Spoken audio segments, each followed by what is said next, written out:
We'll continue on. This is the Reverie Roundtable, which we have Mondays, 8 p.m. Eastern.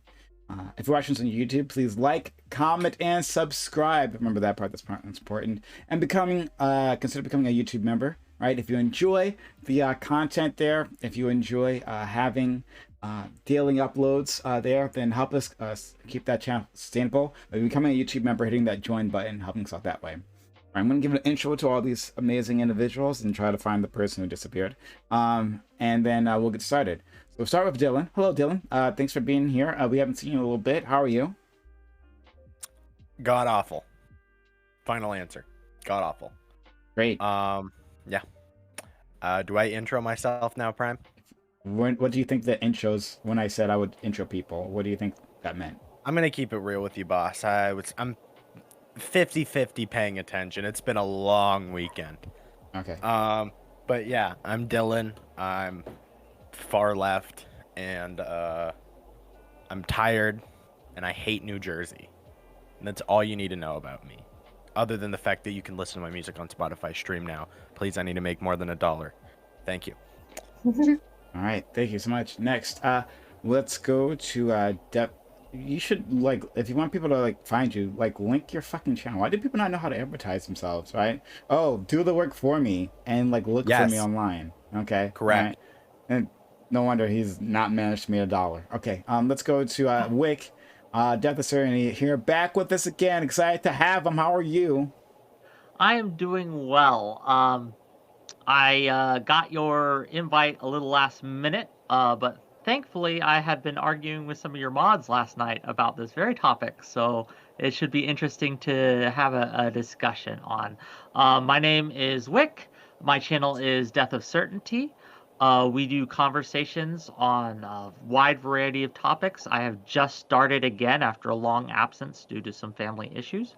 I'm glad to be here. I always love being on the Prime panels. They're so special to me, and I'm looking forward to having a great discussion. Thank you. Thank you, thank you. I'm going to switch two people. Okay, Roadman is next. Roadman, thank you for coming through, for being a part of this. How are you doing? I'm doing good. Thank you for having me. Thanks for the invite. This is Roadman. You are witnessing greatness. This is all everything that you need. I sail her across the 7 seas. You take her out to Applebee's. I'm a big man. I drop a 2 flusher. Get marveled by my takes on Russia. Okay? Now, at this time, I want to take a shot and say thank you. Thank you, everyone. What we're doing. Salute. Let's Okay. go. Wonderful. All right. We always need poetry to kick off our our conversations. I think it's something we've been missing for a long time, and I know who will hire as head poet. Thank you so much, Roadman. Wake does poetry. What? Wake does poetry? Yes, I do. and he reads it on streams, unprompted. It's very annoying. Oh, okay. Well, we'll have to look into that. All right. Well, let's go to our friend Katie. Katie, thank you so much for being here. We haven't had you here in a little bit as well, I feel like. But Katie, thanks for stopping by. Hi. That's it. Hi. Move on. Half Baked Takes is here. Half Baked Takes. Nice to have you. How are you? Good. Thank you for having me back, Prime. Always appreciate it. I'm your friendly neighborhood enlightened centrist. I'm just ready to talk about what's about to be the start of World War III. Let's get it going. Okay. All right. Next we have last username. Hello. He might be last in terms of order, but he's first in my heart. I was gonna say something sweet to you, but it fell apart. I didn't know where to take this. Okay, look, I like you. So thank you for being my last year. Go ahead.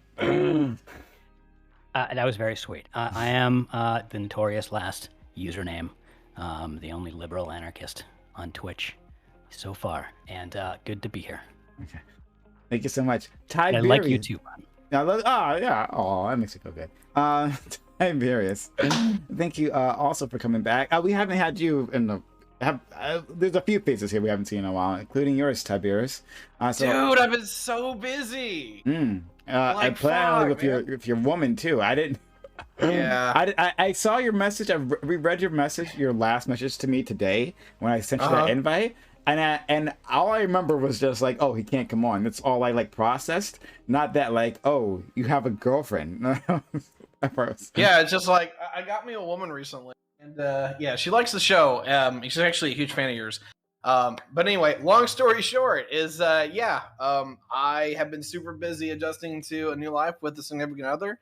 I'm very excited for that. But if you guys don't know who I am Tiberius D. I am the host of the Mask Off podcast, along with Counterpoint, Samantha Banana, Osiris, and many more to come.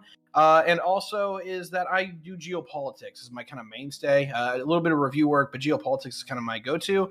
And when Prime openly said, "Hey, we're going to be talking about Russia-Ukraine again," I just couldn't walk away. I had to get on. So I appreciate for having me. Okay. Hello, Ties lady.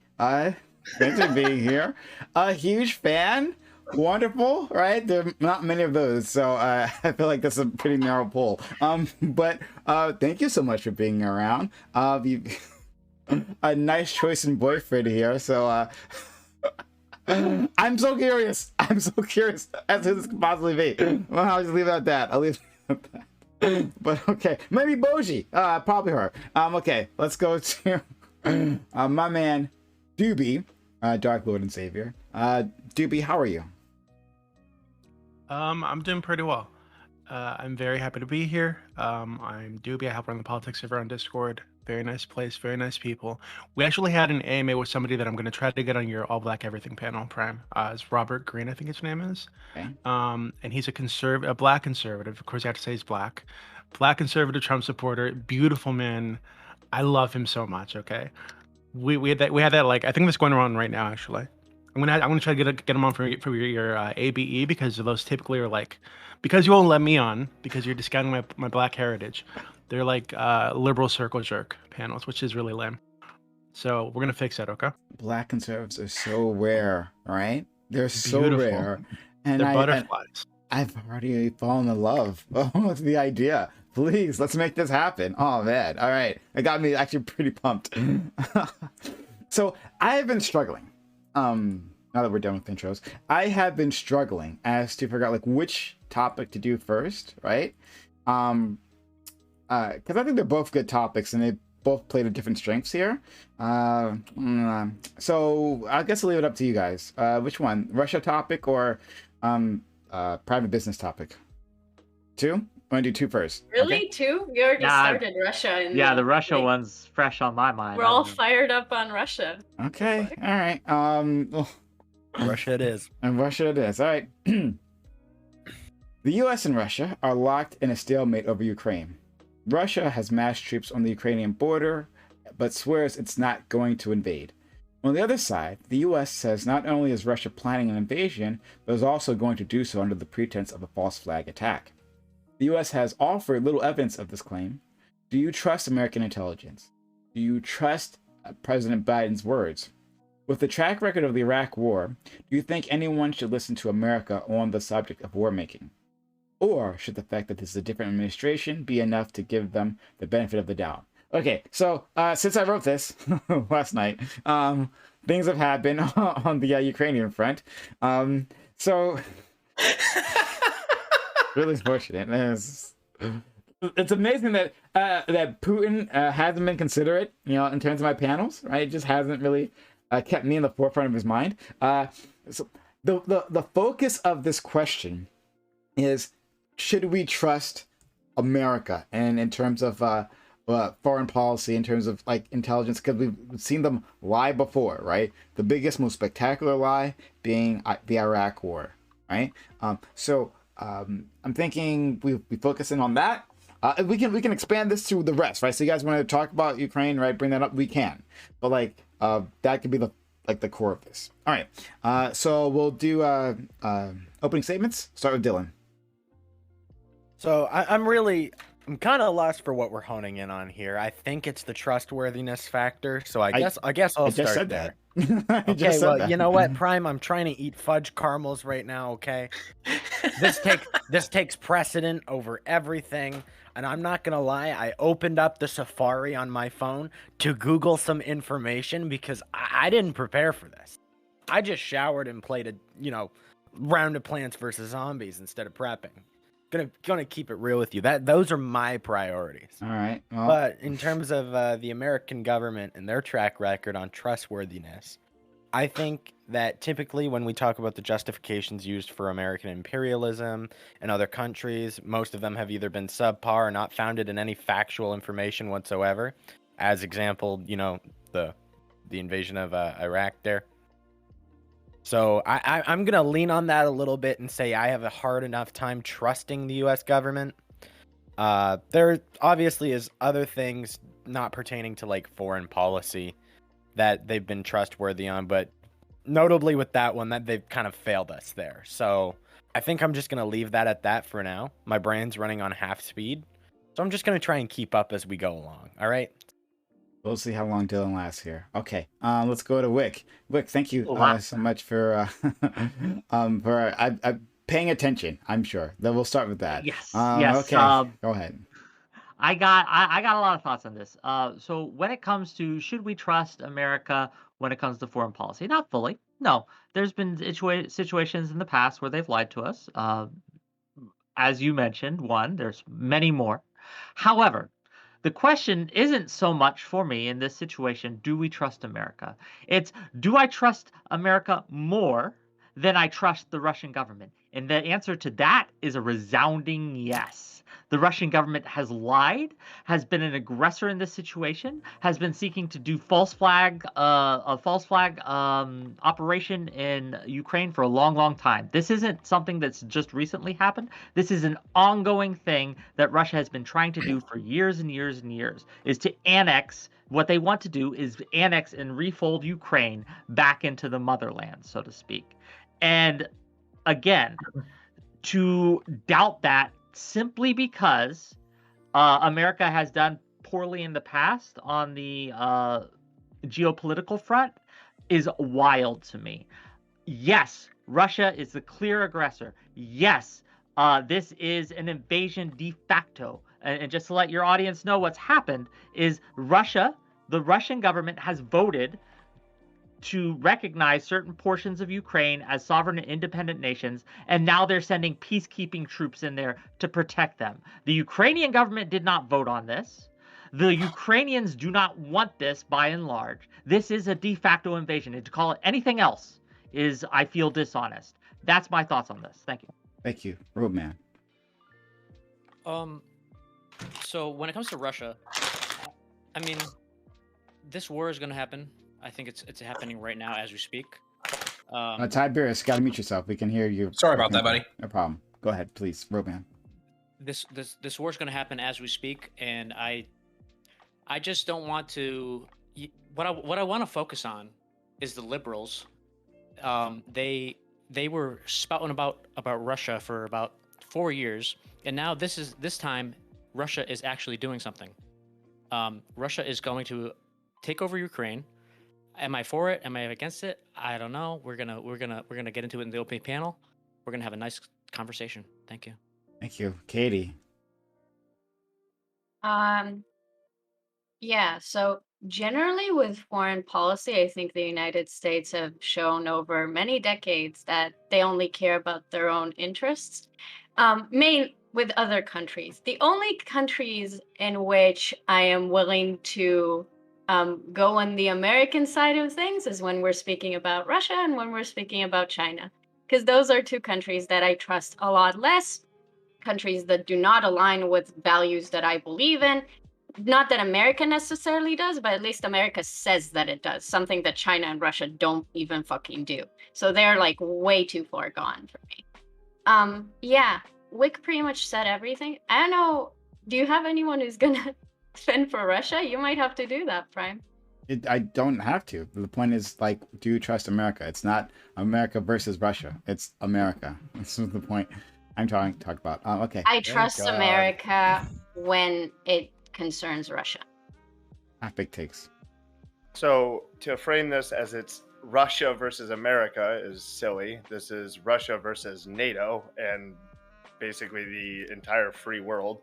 But I just think it'd be silly for us to appease a government that has clear ambitions of reaching out and taking territory that it sees as like former like Russian territory. I think this gets construed as like being like Putin's trying to rebuild the Soviet Union. He's not. He's trying to bring back like old Russia. Like this is supposed to be the Russian Empire. So any amount of ground that he can take is, I think, a success for him.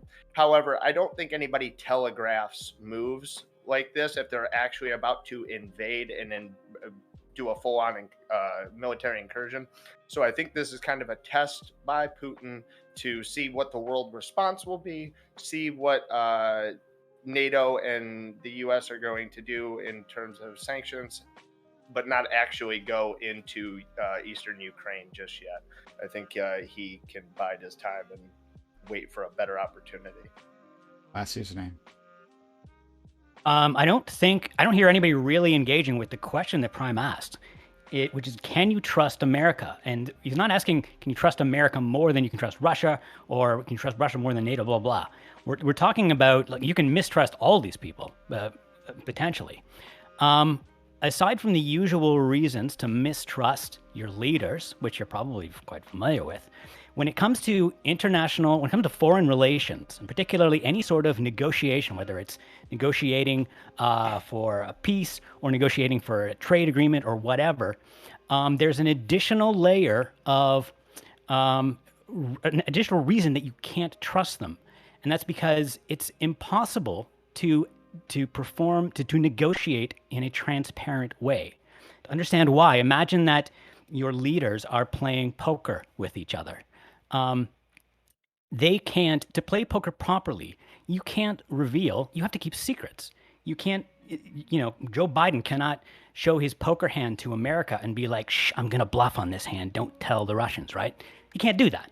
In order to do this competently, even in the best of cases, he has to keep secrets and he has to potentially lie to his own people. And that's really like a fundamental flaw in I don't know, representative democracy, I guess. That even if they're being completely good faith and completely competent, they cannot be transparent because you can't do foreign negotiations transparently.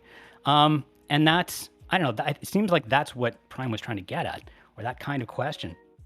So, as an example, I won't go into the example because it's going to go over time, but we'll talk about the example of the prediction that they made about the propaganda that Russia was going to release and how that relates to this when we get talking. Thank you so much, and for engaging with the question. It's refreshing. Let's go to Tiberius. Yeah, so as far as if we can actually trust the Americans, thank you so much, last username. I love just being on panel with you because you bring clarity and sense. I'm actually going to get into this particular issue and not just overall in general. Ellie's right in that the leadership always has to not play every card or reveal every card. But overall in general is that the United States is kind of split on this, particularly even the Biden administration, on how far they want to go to protect Ukraine. And this latest event is actually a sign of that. Putin is testing the resolve of the Biden administration. Is he going to do anything? It's brinksmanship. Literally, that is what it is. It's political brinksmanship. So can you trust the Americans on this one? Actually, yes. I can tell you that there's a few yellow flags that are thrown on the play as far as they were usually talking about 110,000 men, which means absolutely nothing. And they bumped it up to about 190,000 literally in the last week. Largely the same combat elements are still there. They didn't rush a bunch of forces in. They're just now counting the logistics train. So artificial inflating of intelligence numbers, which is whatever, I guess. I'm not really too worried about it. But yeah, guys, the Russian 49th Army is moving forces into Donetsk right now. That's a big deal. And say what you will, Biden did call this one. So I got to give him a hand. I'll end up with that. Gooby. So yeah, I guess everything that Tiberius said. seems pretty straightforward. I don't think the U.S. government, knowing what their intentions are, right, has given us any reason not to believe them about this. So, kind of is what it is. Okay. I'm sorry. Are you done? Open to the Haley? panel, please. Okay. Yeah, it's Yeah. So again, I get wanting to address this on a wider level and a more kind of bird's eye view, but it's very hard, and I don't think it's very helpful to take out context from these things because it's a contextual question at the end of the day. Can we trust the American government when it says things? It depends on what the context is. It entirely does. Do I trust them when it comes to their own interests, to act in their own interests? Yes, I do. Do I trust them to be honest when it would hurt them? No, I do not. I think vetting our leadership and making sure that we hold them accountable when they are shown to lie to us, such as in the case of the Iraq War, is very, very important. That said, again, removing context from this is unhelpful. We have to look at the situations as they're playing out. And again, as they're playing out right now, we see very clear intelligence that Russia was going to make moves like this, and now they're making moves like this.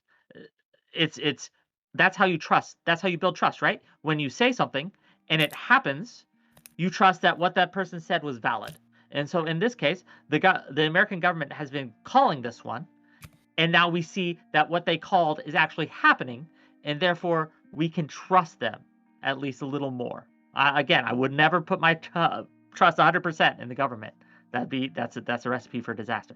But in this case, I think it's very good But idea. would you agree that this isn't just strictly coming from the United States? This information is coming from several Yes. NATO allies Yes, well, right? certainly. Mhm. So yeah. So I don't know who in the panel is saying that the U.S. is lying, but Oh, I'm sorry. those Maybe I'm people- bringing up. No, because- you're not. No, I know you're not Wick, but anybody that is in the panel saying the U.S. is lying, I would love to hear the justification why all the NATO allies are lying as well about this information. I mean, if engaging with the question just in terms of like the intelligence gathering, like that's fine, but there's more to it, and that's why I kind of want to address what you said, Huffback takes, because this is like a NATO issue, and this is like the free world obviously not liking Russia trying to annex territories, but in terms of who can actually stand up to Russia and like that has intimidation power over Russia, is the United States. Like NATO can say that they're unhappy with something. Like the United States by itself are going to have to exercise that power. And like if the question was phrased differently, I would argue that probably the United States should have done more to prevent Russia from doing what they're just doing. Like I think it's unfortunate that it come to this. Yes. What do you think they should have done?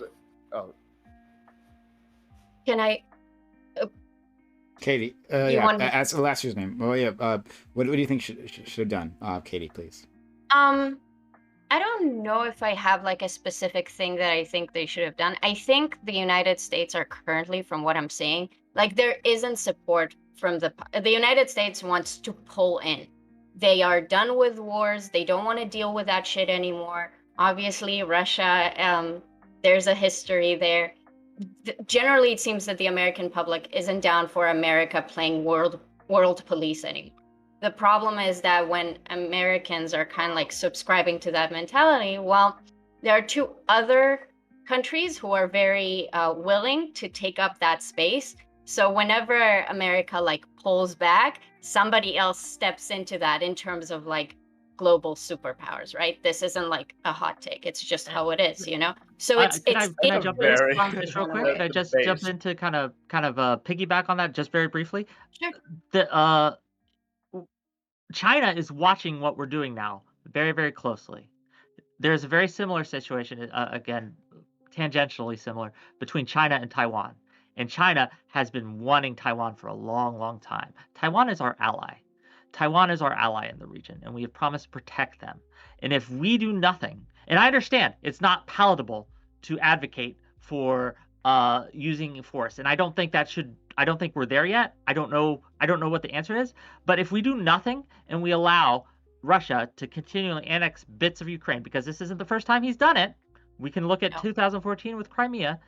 Then China And there is was going to an be incident in emboldened. Georgia too. Yes, and That's China is going to Magnolia. be emboldened to take Taiwan. It's going to be a disaster on a scale. Like, we don't have a good option here, but there are far worse options. We need to Yeah. pick the best of the bad. Sorry, I go on.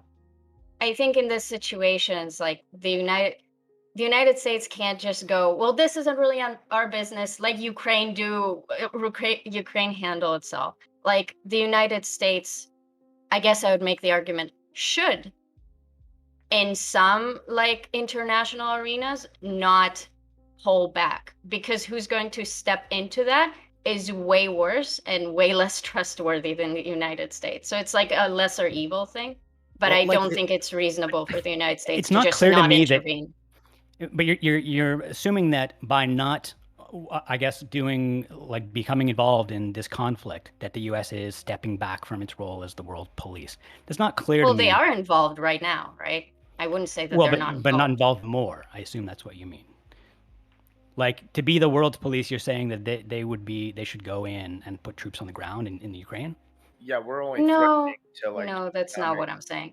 Oh. Maybe I'm fighting like a ghost now, but I know that I was on like streams of people saying, "Oh, the United States shouldn't like posture like this. They're just agitating Russia." You know, I expected to hear someone make the argument that like the Biden didn't actually predict this. It was like the way that Americans handled the situation that provoked Russia to actually invade. Bullshit like that. It's nonsense, right? So maybe I can't argue with that because nobody here actually thinks that, but a lot of people do. I feel like, and that's a problem. Like the United States had to do what they did, and I would argue they should have they could have looked more angry than they did. Let's just say that. I mean, actually- how? This is like I'm genuinely curious about this. You know, I'm trying to learn about as much about this situation as I can, and I haven't really found anything that the U.S. could have done that was more aggressive or would have helped, that wouldn't have made the situation worse. It doesn't seem to me. What do you mean by make the situation worse?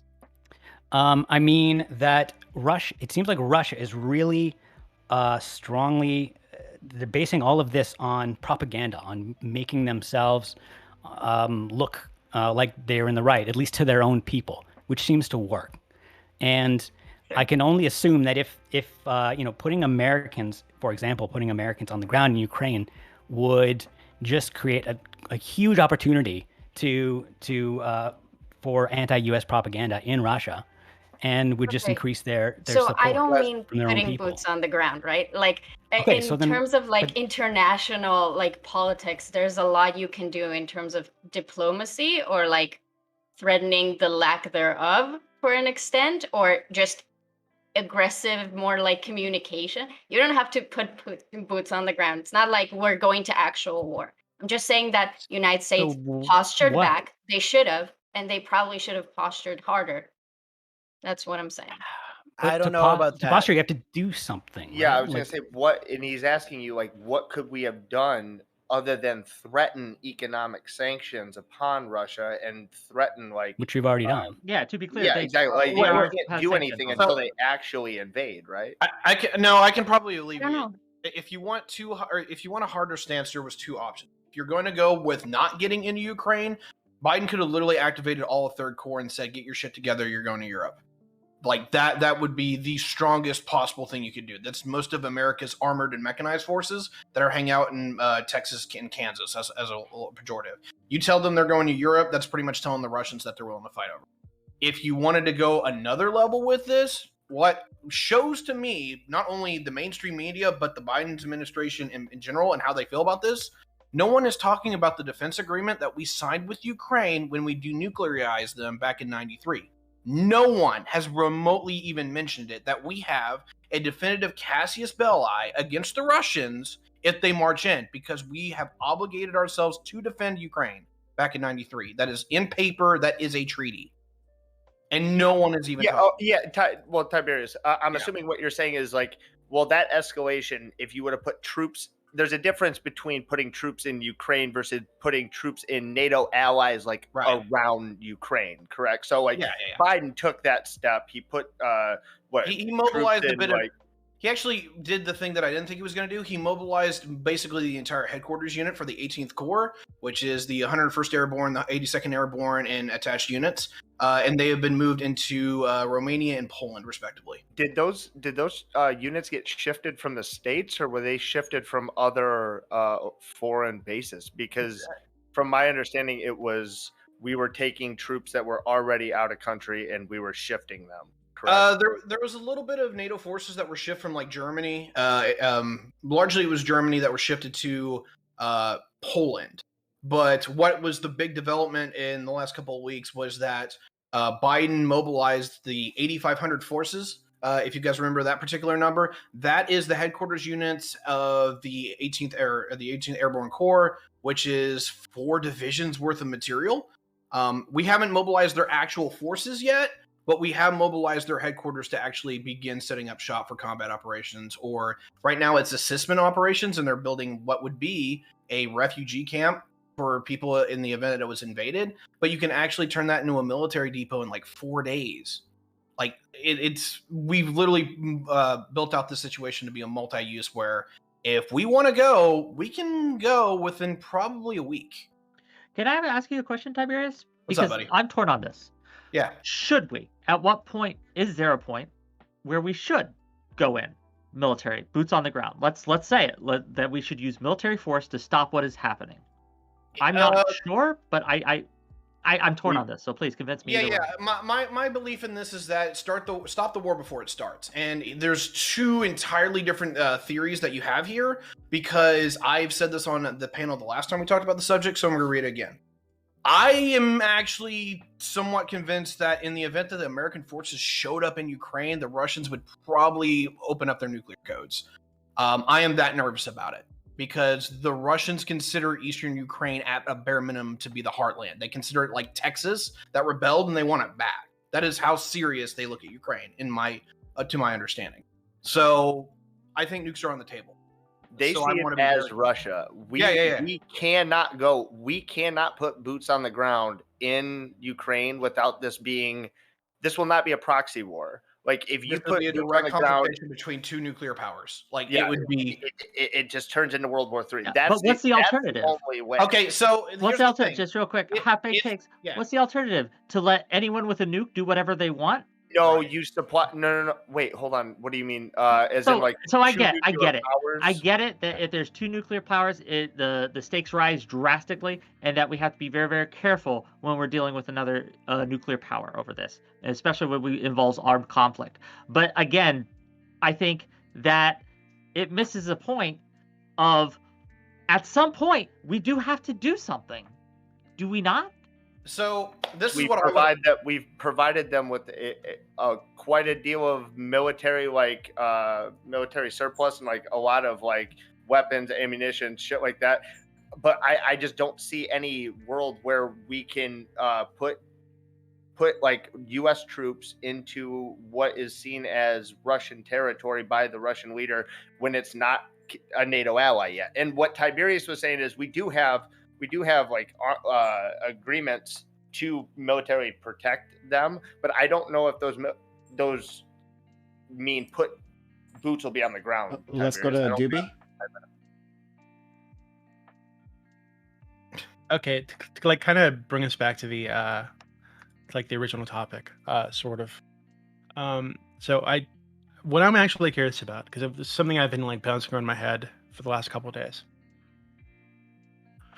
So, like, let's say Biden was lying, right? He was lying about having some kind of reason to believe there's going to be a false flag attack or whatever the fuck, right? He was lying about something concerning the situation. And he was using that lie and repeating on the national stage to put the United States in a better position globally, publicly, to deal with the situation, right? Would that be wrong? Would that be a bad thing for the United States to do? Would we be against the government lying to us, to the world, to put us in a better position overall? Yeah, I would be against the government lying to me. Why? No, I'm okay with it. There's a Nick, level you have where to It's kind be of okay with that. last username in your opening statement. You said that, hey, it's kind of like playing poker. You can't have all your cards like in front of everybody, right? So Yeah. what's the issue with them pretending they have cards that they don't, right? To scare off other countries, to make us look better on the world stage for whatever fucking reason. I mean, it seems to me that they have to be able to do that, and we have to accept that there's going to be a compromise between transparency to us and being effective at their job of negotiating with foreign powers. I guess it depends how they lie as well, right? I mean, there's context in this.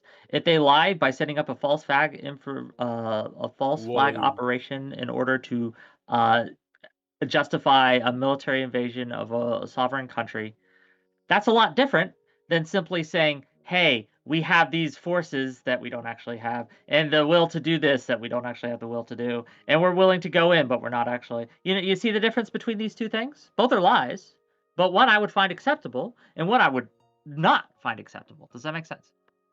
Yeah, but I mean, can we like accept that some sovereign countries, quote unquote, probably would be better off not having the leadership they currently have? Probably would be better off with the United States or some other country coming in and taking over. We could How also can say you Russia, literally maybe. take the But one that's a good- conflict that Russia, America maybe, is or- doing well in Oh, and make God. this about America should invade other countries because God. it's Oh, better you mean for like them? you mean like Waiting- Taiwan, right? We need to sell weapons. Sure, it could be Taiwan, it could be Ukraine, even, right? It seems like there are a lot of people in Ukraine who identify as Russian, who want to become Russian, right? So like, if that's the case, right, and they're at the point where they're up in arms and they're like forming rebel groups to fight the Ukrainian government, why shouldn't Russia take that territory? I mean, I don't entirely disagree with that. Historically, I can think of a good example. Like, for example, there was a Nazi occupation of Yugoslavia, and there was a monarchy, and there was so many rebel groups that formed to the point of where they allied themselves with the Soviet Union at the time. And I think something like that's completely acceptable for people to rebel and, you know, do something within their best interest or ally with a larger global power in order to actually sort of make their nation a better place than it previously was. I mean, the real answer to why shouldn't we be okay with part of Ukraine seceding is because, you know, is there something, do those people have to carve out a piece of the country and hand it over to Russia in order to be Russian? Like, is Ukraine stopping them from being Russian? Yeah, but you know. my understanding, it was this is a democratically run country, and like they had elections and they voted upon a leader, and it wasn't Vladimir Putin and being annexed back into Russia, correct? So I do want to be clear. Like when this happened with Crimea, it was largely, and Crimea was far, far more ethnically Russian and far, far more in favor of it than the current area is now. They actually did vote in this area, and they only got 42% of the vote to go back into Russia. That was it. It wasn't even a majority, even in that better situation. Largely, as I understand it, there is a large minority in this region who does want to go, but is by far from the majority. And so, again, this is a false kind of setting up of the situation. In this situation, there are pockets who have very pro-Russian sentiment in Ukraine. But by and large, the majority of the Ukrainian people do not want this to happen. And to force Right, it... but I'm not talking about giving all of Ukraine to Russia. I'm Even talking about just the areas where the population has basically rebelled against the Ukrainian government, right? And they have they're this. openly These saying- are funded they're by Russia. saying- Let's these are so what? manufactured rebellions. Okay, manufactured in that they're funded by Russia, but the people living there are Ukrainian currently. They're Ukrainian citizens who want to be part of Russia, so it's not totally manufactured. Right? So given that they're at the point where they're up in arms and they're fighting the Ukrainian government and they're asking for help from Russia, what's the issue with Russia coming in and saying, okay, we'll help you and we'll take this territory from you? And if you guys are leftists, like I'd assume you'd be okay with us selling the I need Ukraine to ask a to question. let go of some of the land, right? No? So, Doobie, you'll be okay with if enough people in the state of New York were angry enough and were up to like get up in arms, and they'll contact Canada and they'll like, Canada, take us as one of yours. We want to secede from the United States. Would you be saying the same thing? Like, I don't understand. This is so weird. Well, hold on. You think we So I want don't- New York? Why would they want to downgrade? I do want go New York. We can talk Go about it. ahead, I was JP. gonna say Texas, and I went with New York to be less inflammatory.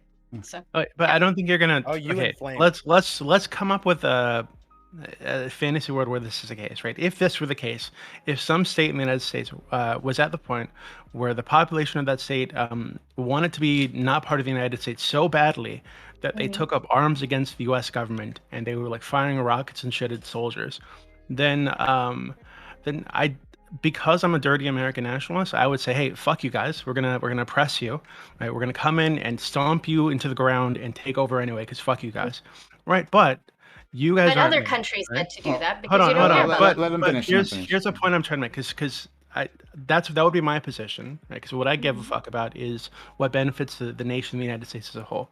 But given that, but I don't think you guys would feel the same in that situation. I think that most of you would say, hey, these people don't want to be part of your country, big evil American empire, so let them Again, be free, right? That- So I'm that's not wondering what I why was you Nobody guys saying. are. The hears- reason, and the reason I'm that actually I would fine. say that.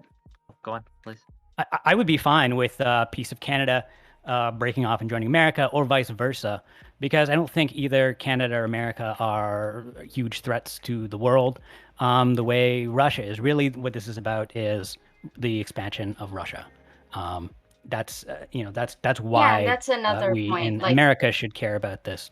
If it was two countries that are not threats to the world, quibbling over some territory, then I'd be fine about some peaceful handover of territory if that's what the people in that territory want. But that's yes. not what this is about. Okay, And- but and what I to be don't clear, understand is because this isn't just Doobie. This isn't like a peaceful handover where there's real clear separate lines of this group of people all in this region want this. That's not true. That's not true. In the region we're talking about, there are a lot, but it is not a majority. And so these people are trying to force their will on the majority of people. And it's being backed by a foreign nation. If that were to happen today what's wrong with it being in backed by a America, foreign nation? that's Wait, entirely hold on. unacceptable. Did you have a similar issue with Western countries, with the United States even, supporting countries that were involved in the Arab Spring or whatever the fuck they called it, where there were rebel groups within the country rising up against these theocracies, and they were getting foreign support? Did you have that same issue? Okay, when we talk about foreign support, we didn't run tanks in there. That's what's happening in Russia. They're running tanks in there. But should we have? I think Had a we lot of run people were tanks saying, in hey, there? these No, people I want would've been democracy. against They want to that be free entirely. of I their would've been against oppressive that. regimes, I so the would've been United States against should that. Do you help think? them. But Doobie, do they you think were Ukraine running I would is not have oppressive been for that. and or groups theocracy? were running So- tanks in. So They aren't disanalogous. okay. Tiananmen Square. Let's go to we'll go to Katie. We'll go to last username, and then was it Tiberius? All right. Okay, I can argue like the validity of like people wanting their own like autonomous mini state inside like a bigger democratic country. Like we can talk about that if you want to, but that's not really the issue. Russia is not just some country. It's not equivalent to the Arab Spring.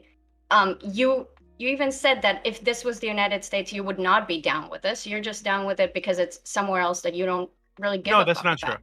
I think Okay. you're misunderstanding me. That's So, fine. like, can I just The explain main really quickly? the main issue with Russia taking more and more land, they cannot. It's not even about whether this is whether we can discuss like Russia peacefully getting those territories. This is Russia constantly, for the third time at least, establishing itself and annexing territories with military force or the threat of military force, territories that don't belong to it, territories that whether they want to be a part of it is up in question. If you ask Wick, they're not.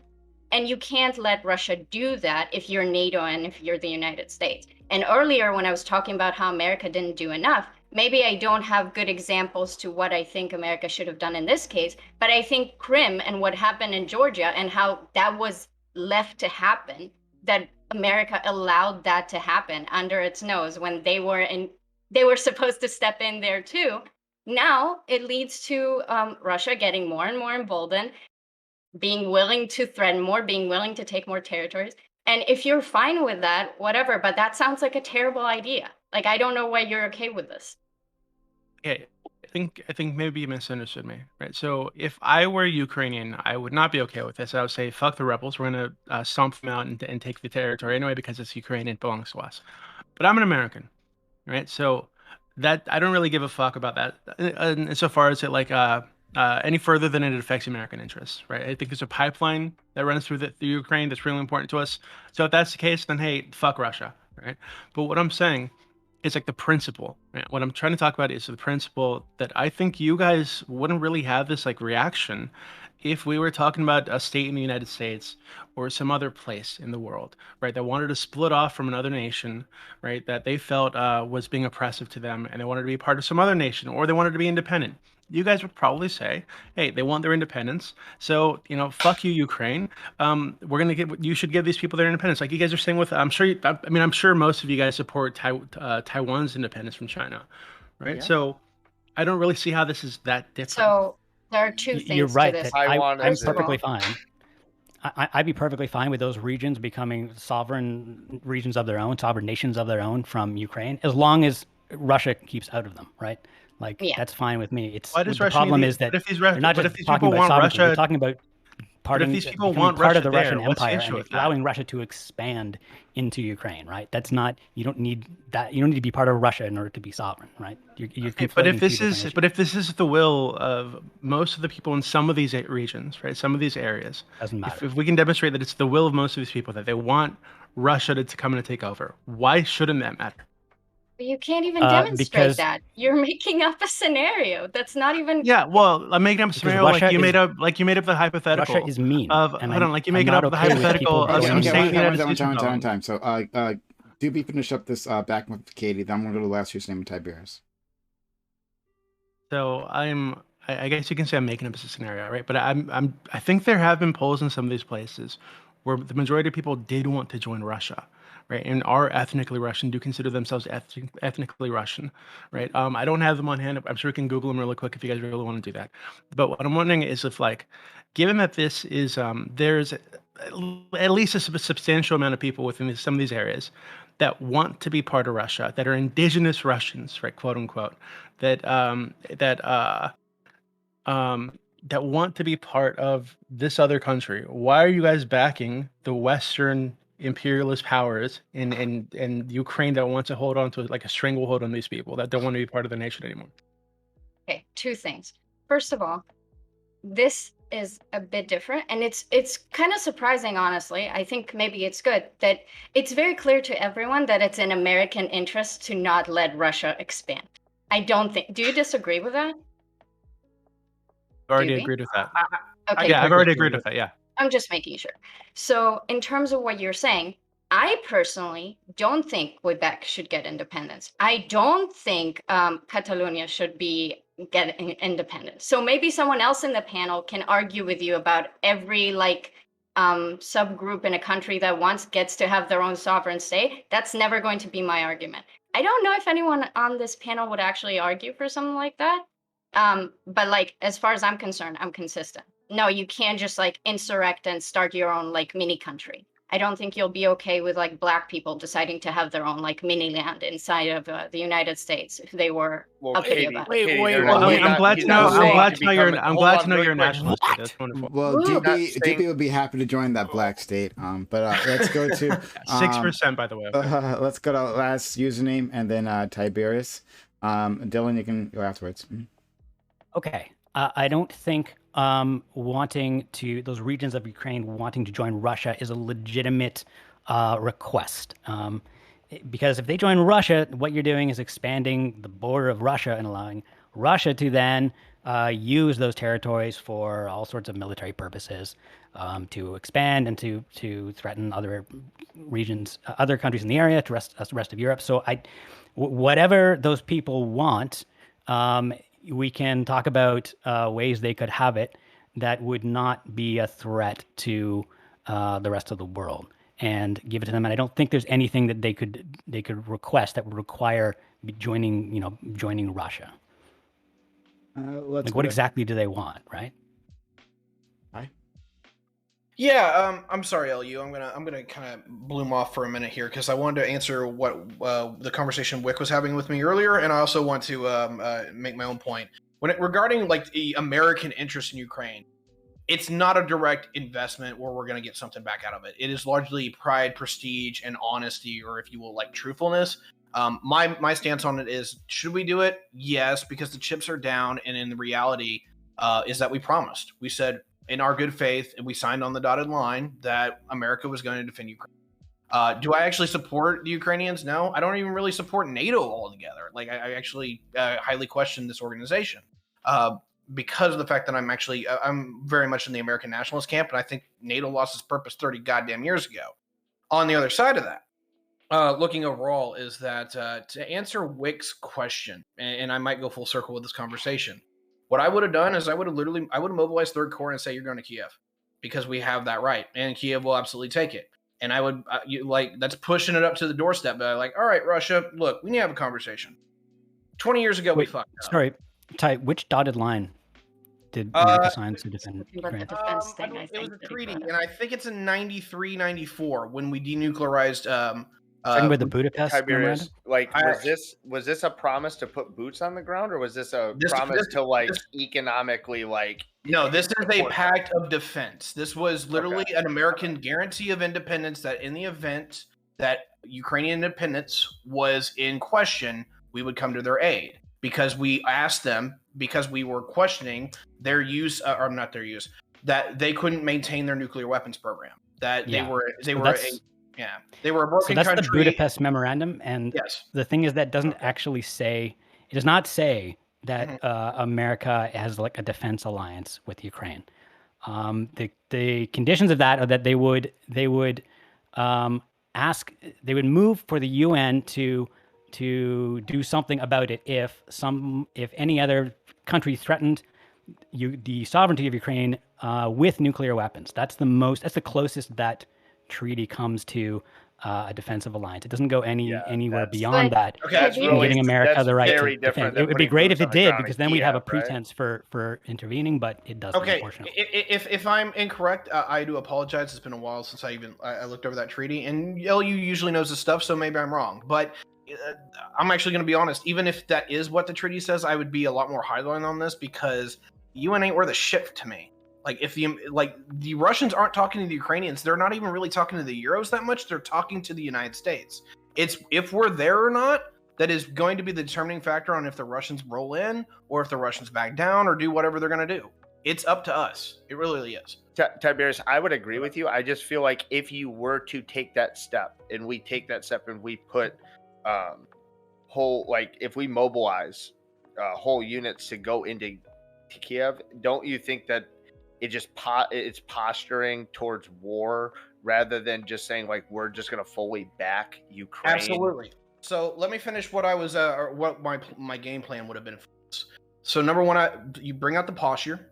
Number two is that you step up and you go, all right, guys, we made a mistake, because the Russian relationship fell apart about 20 years ago for reasons I can get into later. And you can go, look, Russia, we're going to meet in, fucking Berlin in 2 weeks. Or you're talking to Putin anyway. Oh boy. Yeah, no, we're gonna meet because here's the reality. Russia and us don't agree with each other. We have some serious issues, but Russia's biggest issue here is security. They're scared because look at what Russia is now compared to what it was 40 years ago. It's true. No, seriously, it's a shadow of its former self. But there's a thing that no one is talking about. Russia and the United States have a bigger common enemy, and that is the People's Republic of China. I'd literally be like, hey, Russia, if you can lay off Ukraine, we can call it a no-ground zone in the negotiations. I will bring you into NATO to combat the Chinese. Russia did, but Russia doesn't want that, though. They did. They actually tried to get into NATO back. No. Putin's not an idiot, and Putin's already positioning himself that he knows he's going to be a junior partner to a superpower. The question, no, seriously, the option is either he's going to have to be a subordinate to the Chinese or to the Americans, and we have not done anything remotely to indicate that we would be a willing partner. Ideologically, I think he aligns himself closer with China than with I agree with that. But look at what we have to offer. We are the world economic, political, and military superpower. I don't agree with this. I don't agree with this, but there is a sentiment that China is going to overtake us. I'm gonna let Dylan in. Go ahead. Well, yeah, I thought it was super funny that we're talking about this, and I just looked up some good old Pew Research data on actual Ukraine and actual how they want the borders to be, whether they want to be part of Russia or not. And even in eastern Ukraine, 70% of Eastern Ukrainians want to stay united. So I really don't see a situation in which Russian or Ukrainians would be happy to rejoin Russia, like broadly, even in Eastern Ukraine. The only demographic that a majority wanted to rejoin Russia, shockingly, was Crimea, which it was still a very slight majority compared to the 70% of Eastern Ukrainians who do want to remain united with the rest of Ukraine. And in West Ukraine, 93% of them want to maintain the current borders. So there's quite literally no way to possibly defend Russian action here. Does anyone, from a democratic standpoint? Does anyone think, and I think I already have my answer here, that Russia, like, this all makes sense from a Russian perspective? If NATO has been creeping closer to the Russian border, even when they said they wouldn't, they've been creeping closer. There are weapons, pointed at their territory, which is something we obviously wouldn't accept. We didn't accept when the Cuban Missile Crisis happened. Does anyone say, hey, this kind of just makes sense that they're doing this? Not that it's sure right. Like, it must make sense because they're doing it, and they're probably rational actors. So. That is literally one of the two. That is literally one of the two major. Sense.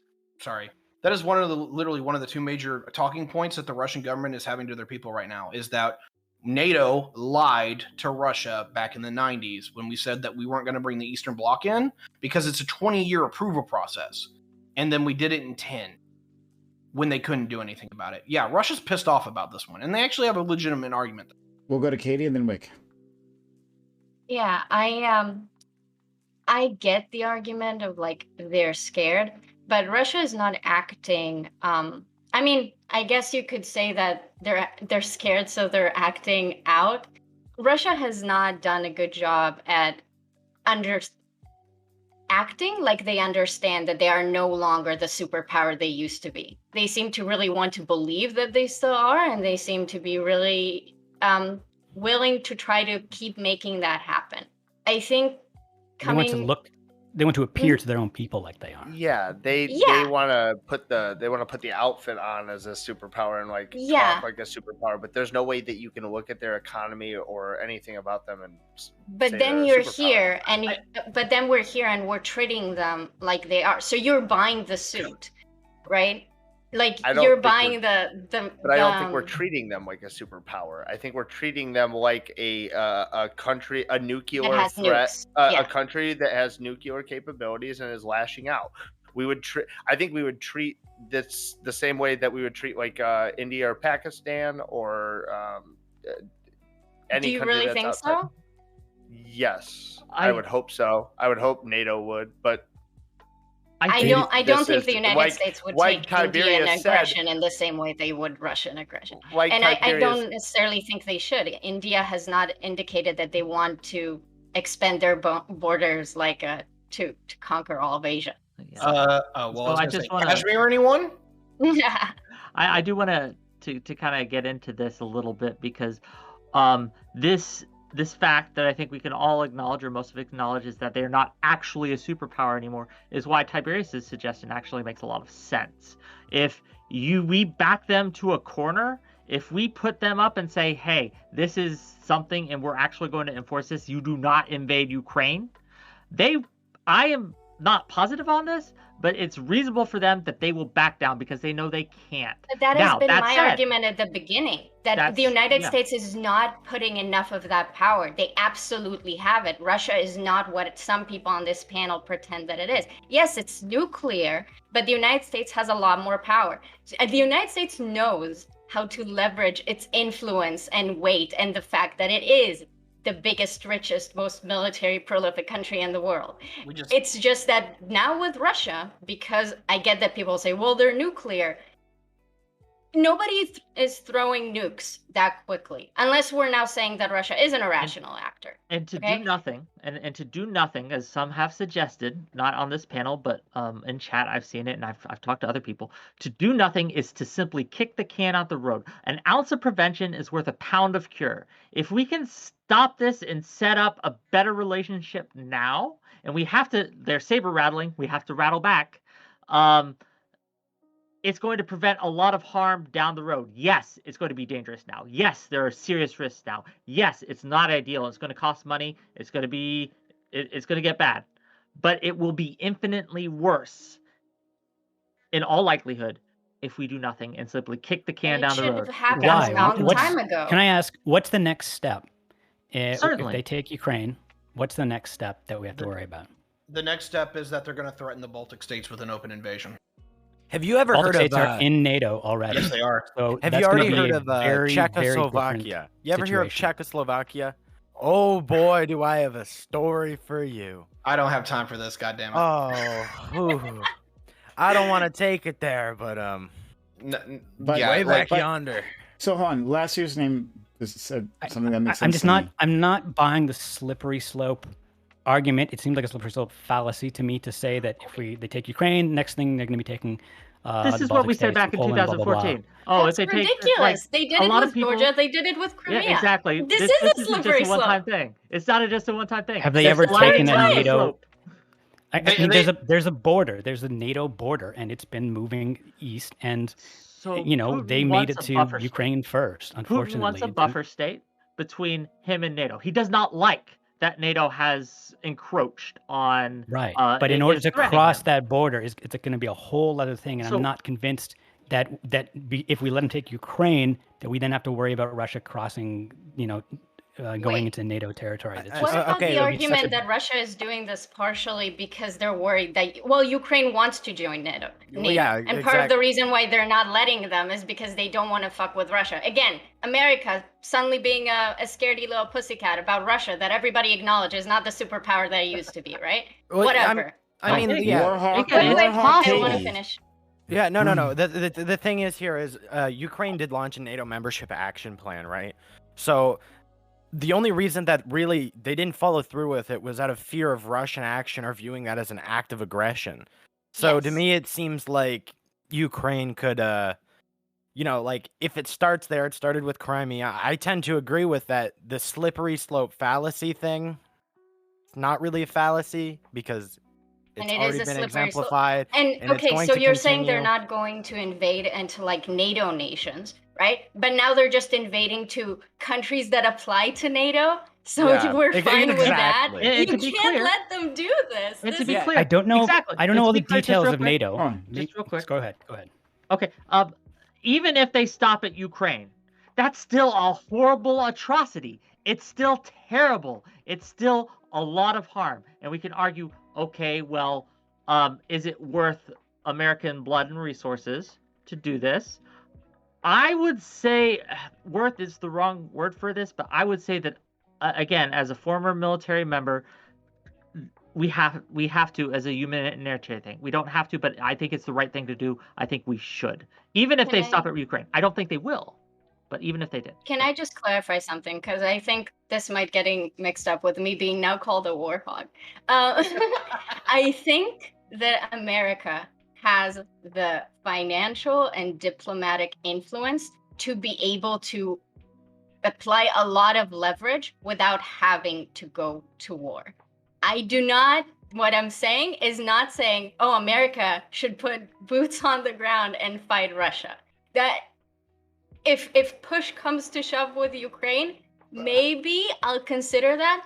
The thing is that when earlier we talked about me saying that the United States should have done more, to just pretend like them saying, oh, we'll sanction you if you behave badly, America can do a lot more diplomatically. They're not wanting to because there's relations with Russia to consider, but they can. There's a lot more soft power that could be handled here. And America are just, I don't know why, because we all agree that Russia isn't a superpower anymore. So I guess we're only really, really scared because they're a nuclear power. So we're not going to do anything about them. Guess let them take Europe. Whatever. I want to jump on this because number one, while the Russians are not a superpower anymore, is that their military capacity is what they invested most in after the war, along with their intelligence. You are talking about a nation that has about 16 divisions worth of active personnel that are trained, capable, and equipped. That's not a joke. Like all of NATO together outside of the United States only comes together to about 8 divisions altogether. right? So this is not a joke when we're talking about this much hardware, this much manpower, and this much force that can be applied. And they've I'm got not the one who really- said Russia was a joke. No, I okay, think yeah, well, I'm paraphrasing. Anyway, long story short, here with me is that the thing about the Russians here is that we have got to figure out a way to deal with this in a way, and the whole part about not putting boots on the ground. I think this is a security issue for the Russians, pure and simple. I think the sanctions don't mean shit to them. Like literally, they're about to do the Bane meme where it's like, "Oh, you think Russia is going to be poor, right?" You're like, we were born in poverty. It is Russian to be poor. Like I literally think I that's think what you're they're going buying to into reply with. Russian propaganda. Like Okay. for a country that is scared about Tiberius. security, they're doing a lot of things that are very aggressive, and then to be like, "Oh, I guess this dog is very scared, so it's biting me." It's like, no, Really? the dog should like back off. You know? Like that would be the logical thing to do, but I actually do buy the cornered animal approach here. Is that you're looking at their second argument that they've been saying, which I also believe is true, is that all of their former enemies, except for one, is now in an alliance on the same side against them. The only people that aren't involved in this alliance are the Swedes, and the Swedes and the Finns are now talking about joining. Like literally, if I was in their shoes at all. If I have to play ProNet Russian for just a second, yeah, I totally get where they're coming from, which is why they need an alternative. They need something that we can throw at them where it's like, See, hey, look, I thought the idea that you said were really interesting about making them like a daughter company for the states against China, but I don't think they're down with that. And that's what I might mean. not be, Like but we won't even with know any if they're other off. country, I wouldn't make this argument. The only countries that I will talk like this about are Russia and China because they are different on the world scale. It's not about like just one country versus another country. This is superpowers affecting economies of hundreds of other countries. This matters a lot. And Russia, and the reason why I am as like aggressive about this is Russia is not willing to play ball. Now, I think the sanctions would work on Russia. Russia are not doing well. They haven't done well in a long time. And I'll tell you why, Wick. Years ago, like over a decade ago, when people talked about sanctioning Iran, I thought that would never work because the way I understand religiosity, they'll just never cave. And then Iran came to the table. Maybe not as much as everybody wanted, but they caved. I think if Russia is not going to cave because of the sanctions, then they are no longer a very rational actor. Well, I'm not sure that they are. I'm not so the one you who do made know that that argument. we God have damn you, sanctions. Gorbachev. God damn you, Gorbachev. We have sanctions on Russia. We sanctioned them after the 2014 incident. We put some sanctions on them. Were they enough? Maybe not. I just do not feel that sanctions will be effective in this case. I think that in a large part, we have to look at the Russian internal situation as well, because Putin wants to keep his power. And to do that, he has to provide a threat, an outside threat. He has to manufacture it to a certain reason. So there is no reason for me to believe that once he takes Russia, that he won't manufacture some other outside threat, because that is how he has kept power. And that is how he continues to keep power. So are you And saying so- that your only solution is now actual war with Russia? No, not at all. Not at all. There are things we can do to prevent war. But I think putting on a more assertive front than we are doing is necessary. Yeah, Because and that's what I'm wouldn't that arguing. does not assertive front want- actually Very make Doobie. what you're saying implies that being more aggressive towards Russia would actually make Putin more powerful because it would make the threat would look more solve real. his internal problem. Let's go to half baked takes and then Doobie. So Tiberius, really quick, I just I want to figure this out. Do you think Putin isn't afraid of like these economic sanctions when it comes like to their actual like the macro economy rather than like? I don't think he's afraid of like him and his eternal circle having like economic sanctions put upon them, because that's already happened. We've had like their bank accounts frozen for years, so they don't give a shit about that. But I think threatening to cut off funding for like natural gas and the things that they supply a ton to the EU, I think that that has to send a little bit of a shiver down his spine, right? Okay, so you would be correct, and there's something I have to unpack here. Would the Europeans as a whole actively shut off their natural gas supplies? Because that's how they keep their lights on. right? That's like there's a big unknown here in that can the United States actively prop up Eastern Europe, which are nations that while we've integrated into the quote unquote family, like we don't have the resources to supply them in that kind of like operation. Hell, we can't even do it here. We can't pass an infrastructure bill until this year, and it was half of what it should have been. Like we're gonna actually do the same thing in Eastern Europe? Oh hell no. I agree, but the alternative is war, right? So I don't think it's war. Just for if you don't agree with my tactical game plan that I threw out there earlier, that's fine. But I think the alternative is that you have to give them a different out, and that's like, well, hey, the dude. question is, what if they don't want to come aboard with your plan? Because I'm like, your plan sounds amazing. Great. Russia is a problem. Great. China is. So if they don't come on board and they're just going to be like, no, we're going to side on Team China, then basically you've already put yourself at their doorstep, right? You've got forces in Ukraine, you've got forces in the Baltics, you're literally on their doorstep. And so it's either they can't expand anymore or they're going to war, in which case does the Russians go up against the biggest military alliance in human history when they're not a superpower. Like, I don't think the only difference between your plan and some of other people's plans is that first you want to be like, hey, come play nice with, like redefine the term, like have more of a serious diplomatic effort. I think that's a good plan. I just don't think, I think Russia might even say yes, but if intelligence told us anything about Russia is that just because they say yes to something doesn't mean they actually follow through with it. Well, like people like to talk about America destabilizing countries, but Russia is not foreign to that idea either. No. So this is where I'm at. I think the media in particular has been horrible with this. I think the Biden administration has been horrible about this, about talking to people about what the Russians actually want. Because I think that's the big. Do you know what they want? I think I do know what they want, actually deep down, and that is they want NATO to return to its 1994 borders. I think that's actually. Do you think they want Mother Russia back? I don't know. Honestly, this is my up in the air take. I think the United States actually showed the world that the way to do empire is actually not to directly rule somebody, but to do a bunch of client state.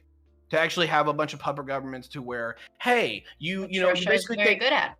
They're a little bit more fond of the direct. They're trying. I mean, isn't Georgia a client state at this point now? No. What they did is they took a part of the Georgia called South Ossetia, and they took I can't pronounce it. It starts with an A. But Georgia itself is still a Western-leaning nation. It is not a client state. The big country that everyone is talking about right now that is a de facto a Russian client is called Belarus. And what we're interested in over the next like 2 to 4 years is Russia going to make moves to annex Belarus as a Russian federated territory, or if they're going to remain as a client state? We don't know at all. Let's go to Doobie. Yeah. So I'm wondering, like, I actually agree with last username. This kind of the way that you guys are talking about Russia, right? And about you guys are talking about them as if they're like villains in a movie or something, and it's really starting to sound like Russophobia. Like you guys are speaking about them as if they're like malicious and they're like plotting behind the scenes to like do harm to the world and to take over and to conquer the planet.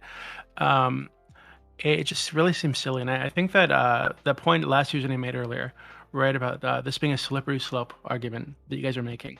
Now, if they take Ukraine, they're going to want to take the Baltic states. They're going to want to take this and that. Why do you think this is the case? Like, why not just let them take this area? Why not just not get involved? Already. Twice to the same place, basically. Like, why not just not get involved? Let them take the land.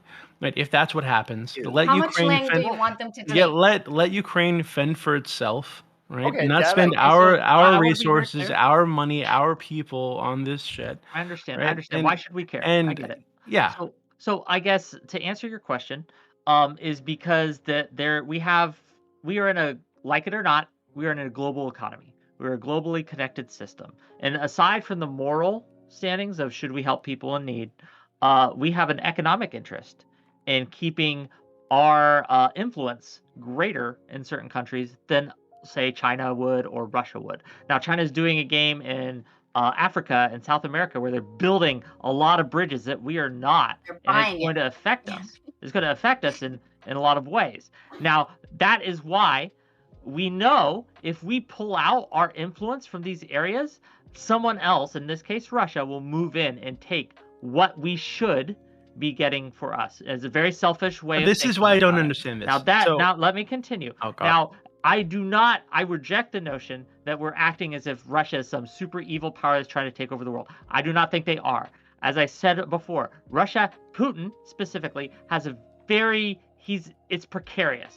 It's a very precarious position he is in. He has a problem, and he needs an outside threat. He needs to manufacture that threat. And when last username said correctly that if we were to step up and be more assertive, we would provide him that threat, yes. And that's good. And why is that good? Because he no longer needs to take Ukraine and to take these other countries and to manufacture this border kind of crisis. He no longer has that need. Or why do you think it's manufactured? Well, it's not enough for him to have a threat. He has to be perceived as actually succeeding against that threat, like Putin does, in order to be popular with people. I assume, right? Like if it was a threat that was defeating him, that would not work well for him, for his popularity. But I have every confidence that we can frame why this do you in a way think that would be Doobie and then Katie? Why do you think it's manufactured? So this is the kind of language that I'm talking about. So when you said that it's a manufactured threat, he needs this manufactured threat to maintain influence in Russia. You're speaking about him as if he's like a Bond villain, right? Why? That's just standard who would go to the level of like manufacturing like global crises to maintain power in his country. Yeah, right? I mean, I don't see why. But given what I think, hold on, what Tiberius laid out earlier, what others laid out earlier, it seems like they do have an interest in having a buffer zone and having some kind of separation between them and the Western powers that are pretty aggressive toward Russia, right? So. Why would you say that it's manufactured and not just a real thing that he's worried about, that other Russian officials are worried about? So Putin, do you think that Putin sincerely worries that NATO is going to? I don't know what Russia worries. I don't know what Putin worries about. Yeah, maybe you should think about that. Well, can you ask that question again, last username? Because I couldn't hear. I'm sorry. Can you ask that question again, please? I'm asking Doobie. Do you think that Putin is actually sincerely worried that NATO is going to invade Russia, is going to become aggressive and take over Russia, and that's why he's pushing back? He's probably worried about. Or is he just using that as a pretense? He's probably worried about the creep, right? That I think it was you that laid it out. Yeah, but to what end? NATO's been creeping toward Russia. I think he's worried about that as the United States would be worried about that on the other end, right? So I think that seems like a reasonable concern to have. So I don't know why we would say that he's manufacturing this concern that any reasonable nation or world leader would have, right? So when you guys say that he's manufacturing these things, you guys are speaking of him again like he's some kind of Bond villain, and I just don't think he is. Like why I don't know why you guys need to do that to this guy. It's not about him being Bond villain. It's about putting him in situations where we can kind of incentivize him to make different choices. Because right now his incentive is to take Ukraine bit by bit. Because we're letting him. We've been letting him for a long while, and we're not doing shit to stop him that's effective. And two, again, he has to have some sort of external threat. If we can do that by providing a show of force, not necessarily a hot war, but a show of force that satisfies his need. Why are you assuming that that's what he wants? Like this is a fake. Again, you're doing it. This is a fake. It's about politics of power. And you don't know anything about what the fuck. Yeah, we're not saying he's a Bond villain. We're just saying he's trying to stay in power. Okay, but wait, you're speaking as if he's totally manufactured this concern and the concerns of people within Crimea, and even if it's like a minority. Yes, because you're talking about people being aggressive towards Russia. Even if it's we'll go to you, Katie. Even if it's a minority of the population, the truth is there is a substantial portion of the population that would like to be part of Russia, right? So given that that's a real thing, and he is the Russian leader, right? Why is it like so outlandish that he would want to pay attention to those people, ethnic Russians who speak Russian within the Ukraine, within these areas, that want to become part of Russia? Why is it so outlandish that he would listen to those? Let's go. We got to go to Katie. That he has no. He wouldn't want to invade this country, but because there's some people there who want to join, it's like, well, I can't ignore those people. I guess I'll have to invade this country so they can be Russian. Like, that's ridiculous, right? Katie. You can just pay for their plane tickets and move them to Russia if they really want to be Russian. Katie, Dylan, Ty. Yeah. So, if you want, I think there are at least 3 villains. I think the United States is a villain as well, and I think that China is a villain as well. Maybe if I said everyone are villains, we can get over like you being very worried for like Putin's concern. If you want, I don't think he's a villain. I think he's mentally unstable, right? So I don't think he's a villain. I just think he's like a bit loose in the head. One of the reasons for that is that if you're going to argue that his last username asked something that is correct, do you think Putin really believes that the United States and NATO are actually doing the creep so they can like take over Russia? Nobody thinks that. The United States have been pulling back again from the world stage. They are leaving countries they were in. They are trying to remove themselves from that type of international engagement. So to then pretend like it's a reasonable concern for Putin to be actually worried that the United States are actually trying to physically conquer Russia is absurd. When on the other hand, Russia has, for the 3rd time, done active militaristic action or threatened it to take over real land. America, even if it's doing the creep, NATO, even if it's doing the creep, is not the aggressor. So, and also, it's very weird that you don't understand this as like an American nationalist. Maintaining your position as the superpower that doesn't cave to Russia on everything that Russia wants to do is an American interest. And that's kind of bothered me about what Tiberius said like a long time ago. I don't think what America should do about Ukraine is for the sake of Ukraine. It's for the sake of America. Like, you can't let Russia. You are the only reason why I'm saying America should do this or that is because America, except for China, are the only global power capable of standing up to Russia on the global stage. So if America isn't willing to do that, nobody will. And they need to, because it's in their interests. Doobie? Okay, so this idea that like America's pulling back from the world stage, right? So you can look back 20 years, right, to Bush or whoever the fuck, right, and see the exact opposite, right? So maybe the issue here is that you guys are short-term thinkers. Putin, like myself, is a long-term thinker, and he knows that in 10, 15 years, maybe during Barron Trump's first term, the United States might be extremely aggressive on the world stage, as they've been in the recent past, right? As you guys fucking hate them for this, for being warmongers and whatnot, right? The U.S. has a long history of doing this. So given that he knows that the U.S. has a long history of doing this, and that he knows that when a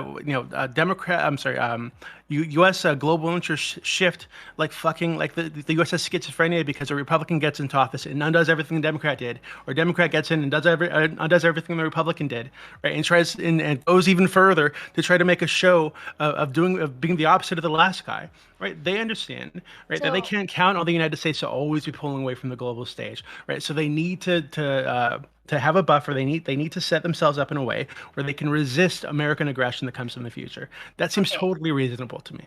Sure, that might be reasonable. That's a valid argument. The thing is, I see you here, and you contest the overall narrative that generally Russia wants to expand. We're not really sure why, for security reasons or for like Mother Russia type reasons. But so you're shooting everything down, saying that we're being paranoid, that we're like painting them as villains, that we're being kind of warmongery, and we, like Prime's prompt, like America shouldn't talk about war making. I get that. But when I asked you, what do you think Putin wants, or why is he doing what he's doing, you don't have an answer for that. So wait, hold on, I gave you an answer. What was I your just answer? laid one out for you. It seems totally reasonable to me. Do you believe that? I don't know what's going on in Putin's brain, right? I can only make guesses like everybody else here. I'm not going to pretend to know what this man is thinking, right? Okay. But it seems, so when you're looking at all the analyzing his pieces on the board, behavior, you're analyzing it from that lens? I mean, unless you know of a way to get into Putin's brain and like look and poke around and see what he's thinking, I think you're looking at it through that lens too. No, that's not what I'm saying. Because when you're arguing for like, oh, some Russian people in Ukraine want to join Russia, so what's wrong with Putin, like just coming in there, helping them out? And then you're like, yeah, it's about security, but actually it's about helping the people. Because you just change the narrative depending on who you're fighting against. But I'm trying to understand what your narrative is. We got people in line. Finish. If you want to respond to that, Doobie, you can. Yeah, I think you misunderstood, because I think I said this like repeatedly earlier.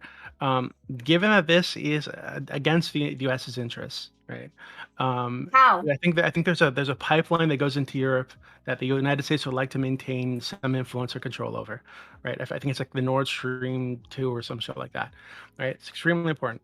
So, given that this is against U.S. interests and it would be against U.S. interests for Russia to take over Ukraine, then I would say, hey, fuck you, Russia. I don't care how. Even 90% of these people want to be Russian. Fuck you, suck my dick, right? That's fine, right? But what I'm wondering is like, see that argument makes sense for me, given that I'm like a dirty American nationalist, right? But I don't understand why so many lefties are arguing against Russia in this way and supporting American imperialism and Western imperialist powers against this other place, right? And while spouting propaganda, That other place while is spouting Russia.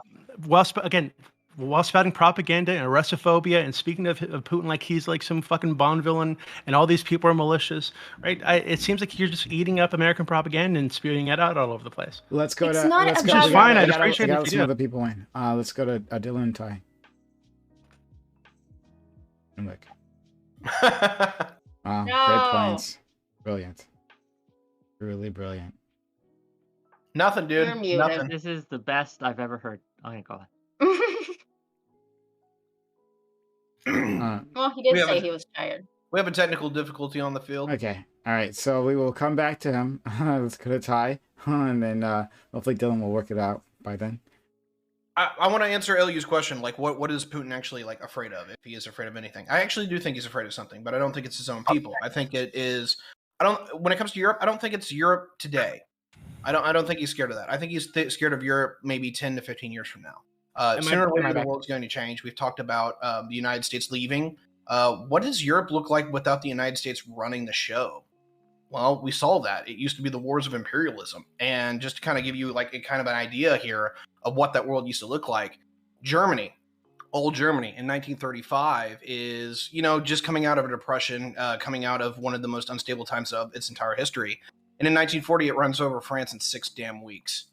That's what he's afraid of, is that you're going to see like a Germany rearmed, or you're going to see Poland be able to have strategic nuclear weapons, that kind of thing. Are you saying that America is running the show right now in Europe? Oh, Can we absolutely. hear Dylan? Tiberius, doesn't that make Oh, an come on. argument for? Do we hear me? Yeah, we can hear you. Yeah, we can hear you now. Thank God. Right. Yeah, no, seriously. NATO is an American-run and led organization. We run the entire For show. sure. Oh, NATO absolutely. is not. Oh, you mean military-wise? Yeah, I thought like, Can I, generally. can I say And my then- piece now?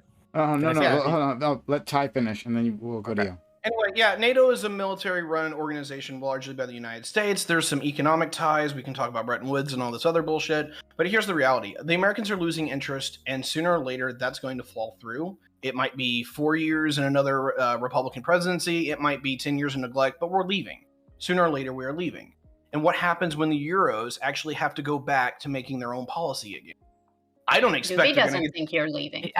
I don't see Oh. why that would make Putin expand now. It seems like if I think it's a long NATO's game. going away in 15 years, why not just sit tight and wait till that happens, and then suddenly there's way less Bide time, Let me people get to that. run defend against. these tests, Two- see how the world will react. 2 things. Oh. Number one is that we're talking about Russia not having security until its direct border. The border from Estonia to St. Petersburg, one of their biggest cities, is 100 miles. That's not a lot of strategic depth. That's not something they want to deal with. Part one of the argument was, I think they're afraid that there are European countries that can give them a bloody headache. They have fought like 8 wars against the Swedes. They fought like 11 against the Poles, another 11 against the Turks, and the 2 A lot times they against the Finland. yeah, well, yeah. Man. 2 times they fought the Germans. The Germans broke their government in the first war, and then they killed 3 out of 20 people in the second. Like, that is the Russian mindset. Even if they could win the war, they think it would be at an astronomical cost. Yeah, but none of these European countries have any interest in invading Russia. It would be Russia aggressing against them. In all of these No, circumstances, it's Today- Russia aggressing. Today, yes, you're absolutely right. But what is the biggest... and no. you- Yeah, what is the biggest weakness that Germany has? It has no natural resources. Where do you get the oil to run Germany? Russia. Wait, is that like you think in 10 years from now, when Germany is kind of starved of resources, they're going to launch a military attack? That's literally Shoot. been their history. Without Okay. no, seriously, without the Okay. Americans keeping free trade and keeping everybody on the same team, I absolutely expect a remilitarized, rearmed Germany that will happily invade Russia again. Well, yeah, okay, not go just ahead, Dylan. Germany, the I'm not entire touching world. that. Yeah, but Dylan. it won't be as cool as when the Russians won like last time. That was cool. I like that. I like that. That Oh was my fun. god, shut the fuck up. Look, I'm always willing to throw a joke about that in there. You know me. But there was a lot to unpack, and then my microphone crapped out on me, and that was not fun, and that made me very sad. I just want to say first and foremost, Putin is a Bond villain. He's bald. Checks off all the prerequisites. Bald people are scary. Thank you. He rides a bear with the shirt off. That's Bond villain for sure. Yeah, exactly. Shirtless horses. Exactly. It's like a fucking Sambo superstar or some shit too. Like Injects his yikes. daughter with vaccines that aren't ready to be Either way, wait, out yet. blah blah blah. All right, blah blah blah. Okay. I just really wanted to get the point out that if there's some kind of conflict in Ukraine, which is one of America's, or it's one of its main import partners is America. A large portion of their economy imports from America. Another thing is that's like actual ground we're talking about here. So I think the NATO creep could be a little bit of a real thing, but it would definitely not threaten the actual state of Russia itself. I think the fact of the matter is sort of pushing Russia into a corner, especially from an American perspective, would definitely be a good thing if we're capable of doing that. Obviously, with Ukraine's NATO membership action plan, there's the moral argument to make about like just the actual Ukrainian demographics. 70% of Eastern Ukrainians want to stay. Only 2% of total Ukrainians want to even make Russian a national language to be, within the country itself. So like, there's not really a reason there. All of the reasons kind of line up with American interest to preserve Ukraine. I don't see a reason why America wouldn't act in Ukraine's interest to try and preserve a state. And if Russia is weakened sufficiently to a point where they become a lesser threat to Ukraine and to take it over, they could actually fulfill that NATO membership action plan, and they would have another military ally near Russia in the east, capable of, manning troops and, potentially setting up bases or military whatever within the borders of Ukraine, actually have someone on the border of Russia, whether or not it's, to take over Russia itself, which I don't think any reasonable person here thinks it is. That would not be the case. I still think it's overall in American interest. So the argument that America, why should we do anything? Well, they're kind of a big American trade partner, maybe not from the perspective of America, but in the sense that America could have control over Ukraine based on the amount that they import from America itself. The fact that they could use that to border Russia, station troops within it, and just a bunch of other benefits that could have in order to keep them, keep Russians in check, I guess. So I just kind of wanted to summarize that and throw that out on the table really quick. I think that's kind of an important thing to get out there, it's one of those American landslide victories, like we're talking monumental here. Wick. So I do want to also kind of, because we've talked a lot about strategic interest and economic interest, there is a moral question to this. Again, people keep phrasing this incorrectly, that a majority of this region wants to come into Russia. It's not. And that there are Russian separatists there that are armed by Russia? Yes, of course. Russia, to a large deal, supports it and blows it up out of proportion to what it would be naturally.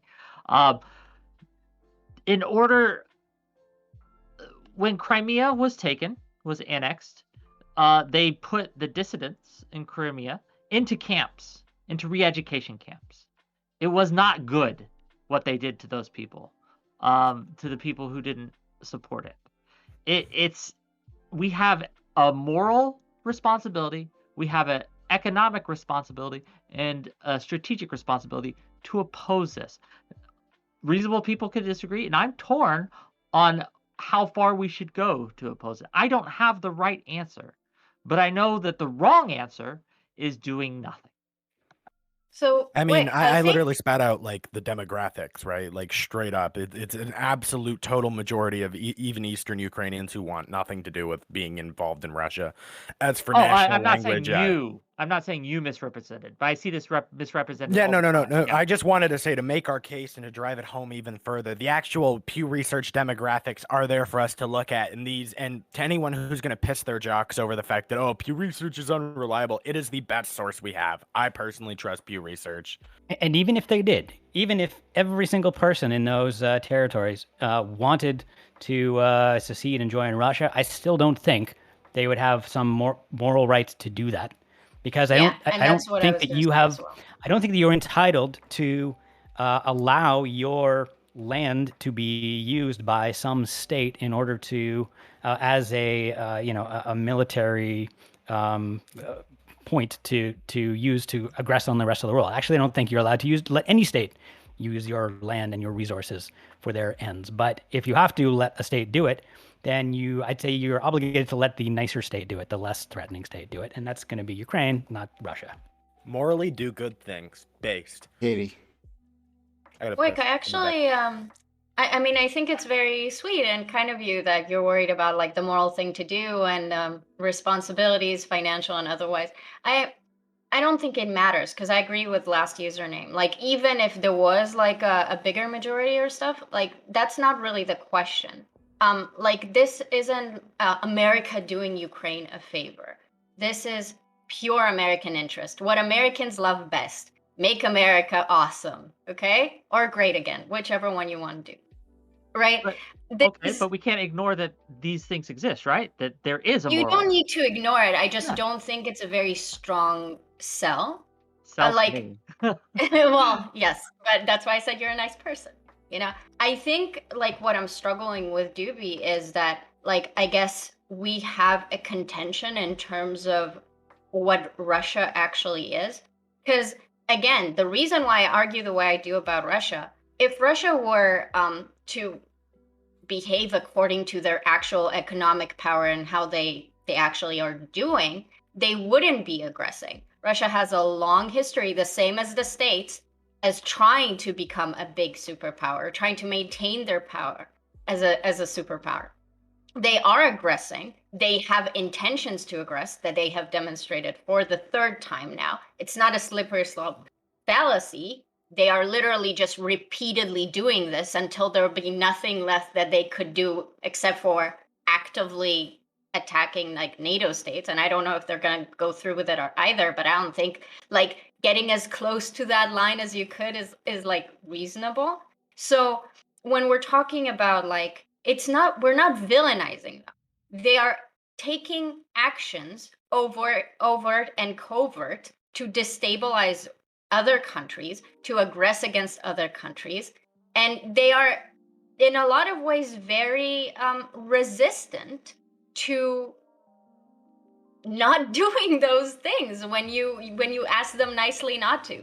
They are signed on treaties. They're not supposed to be doing this stuff. And they are the only country, except for the United States and China, that can get away with doing this shit. No other country gets away with it. The reason why there was a lot of involvement in the Arab Spring from a lot of countries, it's because Russia and the United States get to go wherever they fucking want and do whatever they fucking want.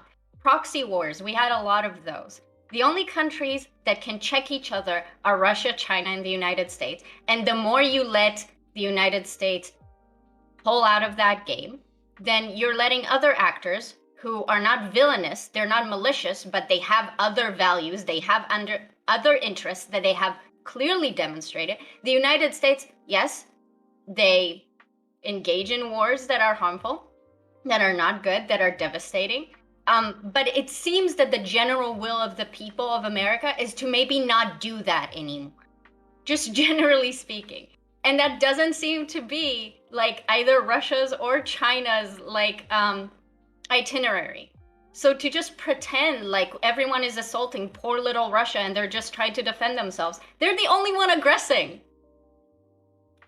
Okay, so the reason I don't think a lot of that makes any sense is, first off, you keep framing it as if the United States is somehow pulling back from the what, as if the American citizens have decided they no longer want to be involved in nation building or conquest or any of these things.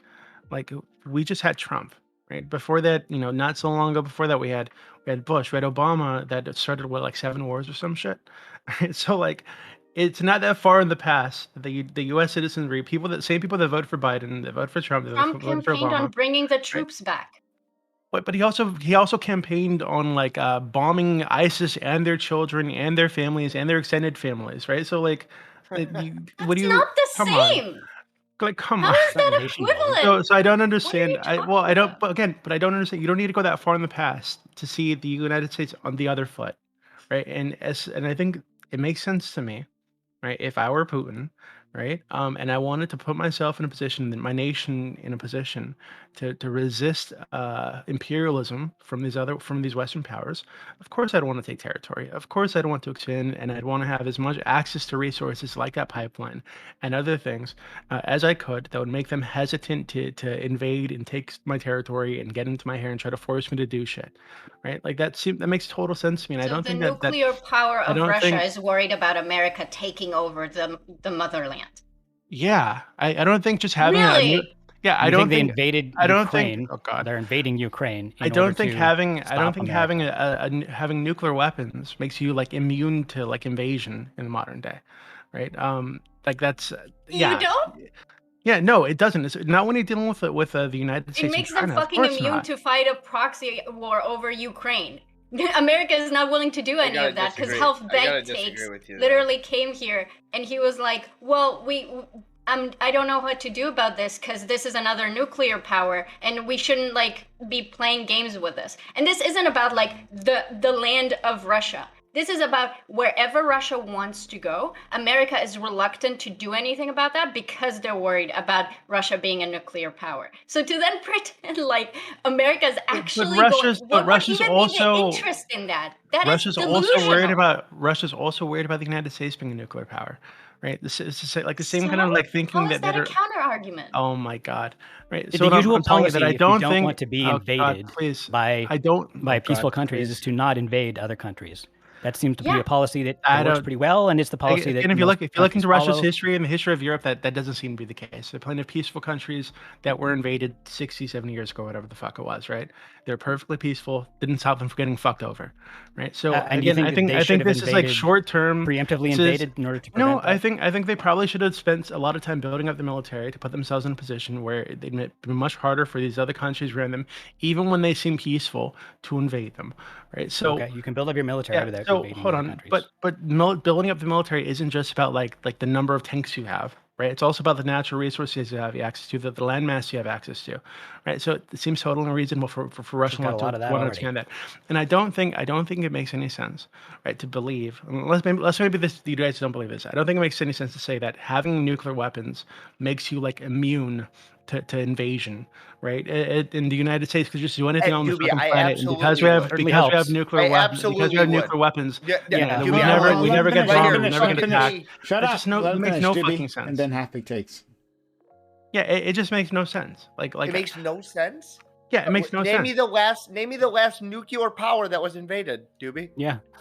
Name me the last like time that anybody used a nuclear weapon. Doobie, it's Like, never one time happened. ever. It's never That doesn't mean it happened. couldn't happen ever, right? It's a pretty fucking good argument. That's a silly way to think about this shit. I do want I'm to say that confused in as this, to why people think that a physical invasion of Russia is like the biggest issue, right? Like that has to be Because like the Ruby line. needs to pretend like that's a legitimate concern that Russia has. Otherwise, his arguments don't make Why any wouldn't sense. it? Why wouldn't it be Is a Russia legitimate even saying concern to them, given that they have in their history, their recent history, tens of millions of Russians being murdered in wars of invasion? Like, why wouldn't they think that? You're not even willing to confront Russia on Ukraine, partially because they are a nuclear superpower. If you or Putin think that the United States has any plans, interest, or will to physically invade Russia, I would argue that you are not a maybe not rational currently. player. Maybe not currently, right? But again, this is the difference between like dealing with things like long term and short term. Short term, yeah, probably not. 30 years, 40 years. How long are we Probably talking? fucking be. Do you Yeah, think yeah, this is I- a it doesn't legitimate matter. How do you think I- Russia I- is planning for 30 years from now? these Yeah, people I need to don't think think very long term. I don't Like think I don't. Doobie is being completely Give him a lot is Irrational? being rational, yeah, because You don't? yeah, well, on this specific point, it's that you don't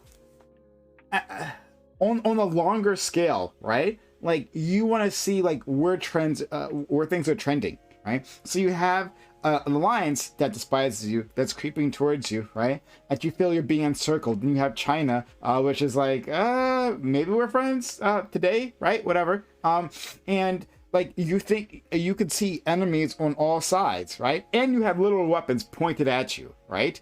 They're enemies because you keep aggressing against them. Sure, whatever, right? But still, the point is, that's the entire point. Hold on, no. Look, whether they're aggressing or not, the point is they have enemies surrounding them, right? And the aggression can be a response to that, right? From their perspective. And so, if you think you're being closed in on, right, it's not entirely irrational to think that in 30 or 40 years, when the balance of power changes, as it always does, right? When alliances shift, when the facts of the ground change, then yeah, maybe an invasion might be possible. What you want to do, if right? that's true, hold on. Just let me finish this. What you want to do is create a situation that, if anyone, that it would be difficult, if not impossible, for others to do that, right? And so yes, you would create nuclear buffer states. Power. You are. Yes, yeah, for now, sure, that saves people. But you're acting like that will forever and ever, throughout all of time, be the thing that saves the 30 nation, years right? from now is not that forever rationale, and ever. the problem with that rationale is that if that's true, I don't know the times. Who knows the time scale? 30 years is what you guys just threw out, right? But like, who knows the fucking time scale? If we could justify aggression now, nuclear weapons, because other people might aggress on us in 30 be years. The checkmate, right? To keep that everyone from happening. could use that rationale to aggress on everyone else all the time. To think that nuclear weapons will always be the checkmate, right? And that there's no technological advancement, right? Or no geopolitical. Let me finish the point. To think that there's no technological advancement or there's no geopolitical change, right? That could ever put them in a situation that they could be invaded, right? I think it's foolish. Like, and so, okay, well then I'll just allow my enemies to surround me, and nothing bad will happen because I have nukes, right? That's the.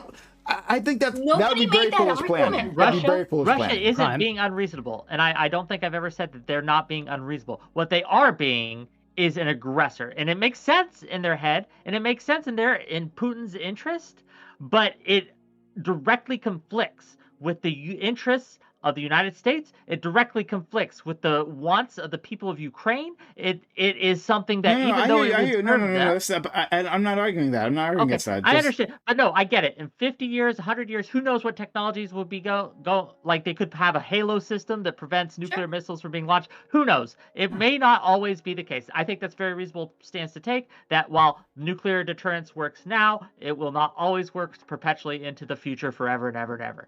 That said, let me address this. Finish your point. I'll be really quick. That said, we have to deal with reality as it is now. And as it is now, again, Russia has to, it is in Russia's interest to do this because they know this is the only time they have. They're only going to get weaker from here. They know this. And so if we can stop them now, it stops them for a very long time. Not forever, but for a very long time. Let's go to Tiberius, then last year's name, and the two real important points here. It's not half-baked takes. So Tiberius and then half-baked takes. I did skip over you. I apologize. And then me. And then last year's name, and then Katie. Two really big important points here. Number one is that when it comes to the nuclear, the power point, the collapse of the Soviet Union happened with literally the Soviet Union not at its height, but being a nuclear power with 40,000 nuclear weapons and the world's biggest military. That is actually what they're afraid of. That's unironically where Doobie was going, but instead of an outright invasion, the central policy that the United States had in the Cold War has actually not ended. It was to it was contain, then encircle, and to entrap the Russians to the point where the old communist bloc would break apart, and it finally did back in 1991. The same thing that did that is still in effect today, and what their real concern is for me is that Russia can be contained further to the point where it breaks again, to where you see Chechnya go away, you see Dagestan go away, you see Tatarstan go away, to the point where Russia will stop being a functional entity in the way that we see it even today. I think that is actually what Doobie could have argued and should have argued, and that is the real fear that the Russians can have with a NATO encroachment.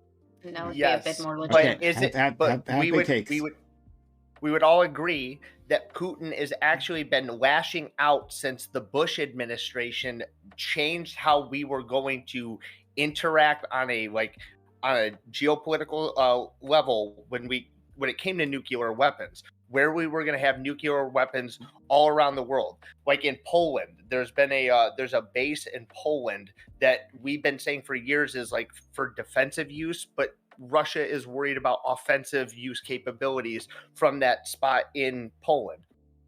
Nuclear weapons have been the sole deterrent of major conflict since their conception, and will remain their fucking use until a new technology comes along. But until that new technology comes along, I am going to live in the reality that we all live in.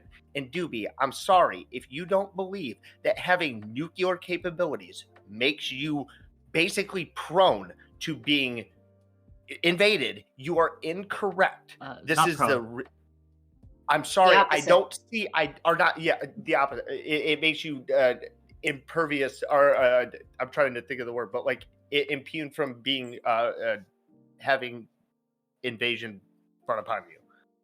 Good work there. Oh, okay. Can I respond to that really quickly? Just because I think you're overstating, maybe understating the capabilities of the United States. The United States has already done tests where they've shot down nuclear warheads, right? Test nuclear warheads, right? So a nuclear deterrent doesn't work if the major superpower on the fucking planet can shoot down your nuclear weapons, right? It just doesn't work, right? And that was like years ago. That was like 4 or 5 years ago, right? So where do you think they'll be in 15 years? Why are we so concerned? Why are we so concerned with North Korea's nuclear test program? Or not? Just to be clear, Putin, Russia recently tested missiles that went Mach 8. I believe they recently tested their ICBMs very, very recently to kind of a show of force. We ain't shooting those. Yeah, we can't shoot those down yet. But no, right now, at some point, I'm sure we will be able to. Answer the question. Like, why would we care about that if we can just shoot the shit down? And why would we care if they develop nuclear missiles if that's not a concern of ours? If that's just something we can just blow right past. So first off, so one issue is that South Korea is our ally. They're right next door. First off, now in terms of the ICBMs, I think their ability to do that in the first place is a threat that the United States can't tolerate. Right? It's not that we. I don't think it's actually that we think that they're going to fire off a nuclear weapon at California or something. Right? I don't think any reasonable person would think that North Korea would do that. That'd be suicidal, right? But them gaining the ability to do that is something that the U.S. can't tolerate. Just like the United States can't tolerate Iran getting their hand getting their hand on a nuclear weapon, even though it'd be suicidal for them to nuke Israel, right? So why can't we tolerate it, Doobie? Because hold on, but them having the ability to fire off a nuclear weapon does not mean that we don't have the ability to expend some of our resources to stop that nuclear weapon, right? So but still, them getting that capability puts them at a greater advantage on the world stage, and the U.S. doesn't want to tolerate that. That seems totally reasonable too. But I don't understand what you're speaking as if in 30 years from now, given that the U.S. is currently actively working on programs to stop nuclear weapons in flight, why those won't be further developed in 30 years? We are. We just don't think it's using Russia. One second. Happy to finish up your back and forth. I'm going to last if new technology comes along that makes nuclear weapons not as effective as they once were, then cool. But Doobie, right now, nuclear weapons outside of tactical nukes is the fucking problem. You're thinking so short term. Maybe the issue isn't that Putin's a James Bond villain, is that you guys lack the ability to think long term. Yeah. It's not that I'm not thinking long term. This is spun out over the course of 20 years. And now you're expanding it another 20 years. How long is Putin going to be in power, Doobie? What does that difference that make? What let's- difference does it? It matters a lot. let's- Oh my God! What let's- difference matters does a it make? fucking lot. How Well, long? let me tell you Putin how. will be in Yeah, fucking- yeah. okay. Hold on. Yeah, you're right. If- It doesn't matter. You know, It doesn't matter. Actually, it doesn't fucking matter. It doesn't fucking It like does Putin, matter. Putin can think long term beyond himself, right? But beyond his own death, can, he but there's maybe no think, reason to right? think that he maybe that is. he's that whether you You're agree with him or not, that he's overcomplicating. working for interests, right? That are long term. Right, so like, yes, he may not be in power for fucking ever because he's a human being and he'll die at some point. True, that doesn't mean that he's working. He doesn't have a long-term vision for his nation, right? And again, like this idea, oh well, it's nuclear. They're a nuclear power, right? And they can't be physically invaded, right? So if China had bases in Canada and Russia had bases in Mexico, right? And they lined up the borders with military equipment, right? We could still be safe here and say, well, we're a nuclear power, so there's no way we can be invaded. Nothing can come to us, right? Like, I think being concerned about that, being surrounded by your enemies, is reasonable. Now you can say the actions he's taking are not reasonable. Okay, fine. But like the thought that something bad might happen when my enemies surround me, right? When guns are pointed at me from all directions, I don't think it's completely fucking unreasonable. I fucking No. apologize. Last year's It's name. very But being Last worried. year's name and then Katie. Okay, but maybe it's reasonable to be worried about it. The question is, what does that actually justify?